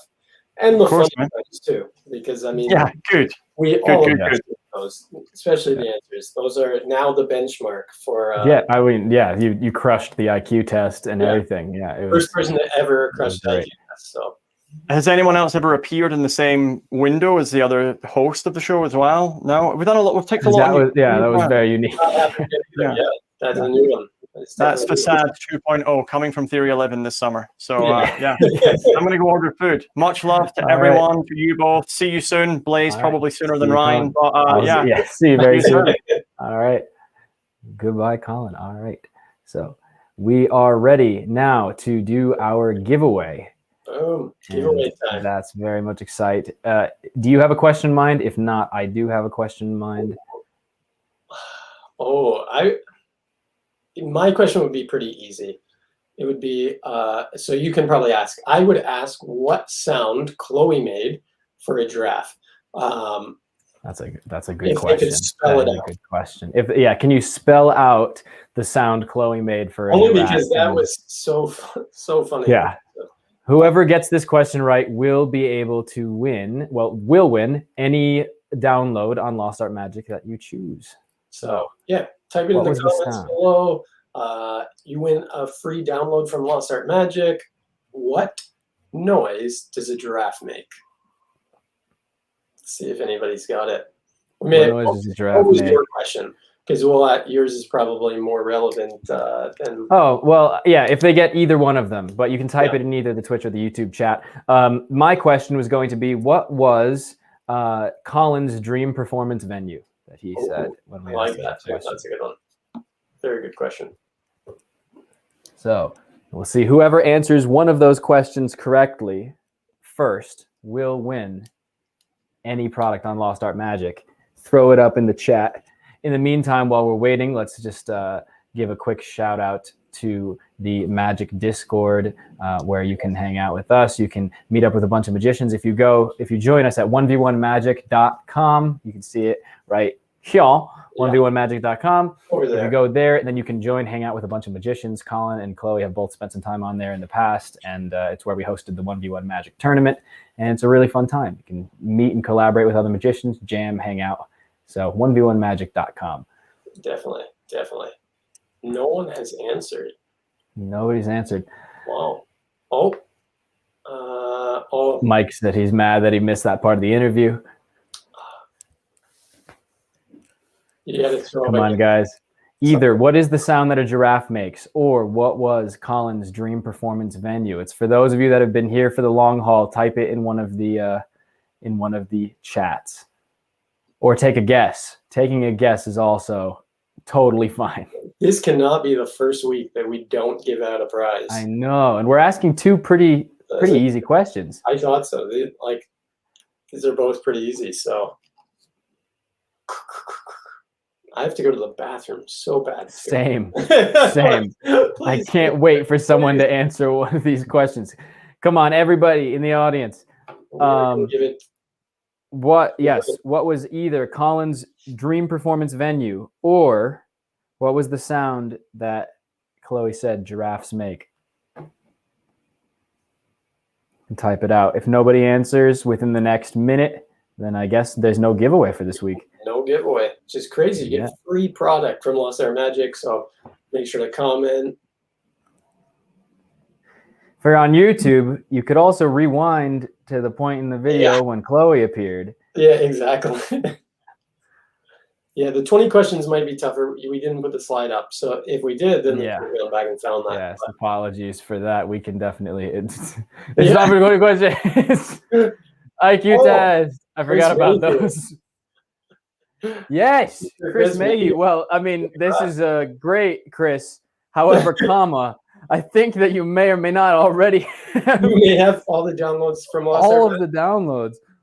So it looks like there's no giveaway, I guess. No giveaway. Unless someone can answer in the next 15 seconds where Colin's dream performance place would be.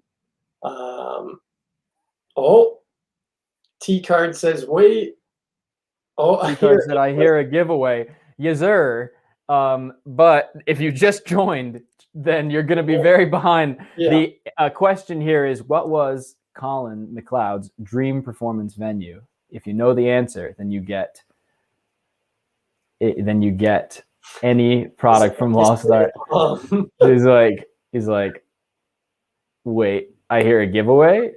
Colin's dream place to perform is obviously leaving us in suspense. He's trying to go back through the whole episode now. Yeah, trying to go back through, trying to rewind. Caesar's Palace is incorrect. Incorrect. No, it looks like there's no giveaway for today because the giveaway winner works for Lost Art. Oh, it's the. You guys aren't gonna get it. You guys aren't gonna get it if you're throwing out guesses.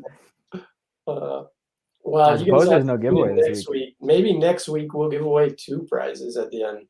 Yeah. Chris says we'll give him a download for the effort.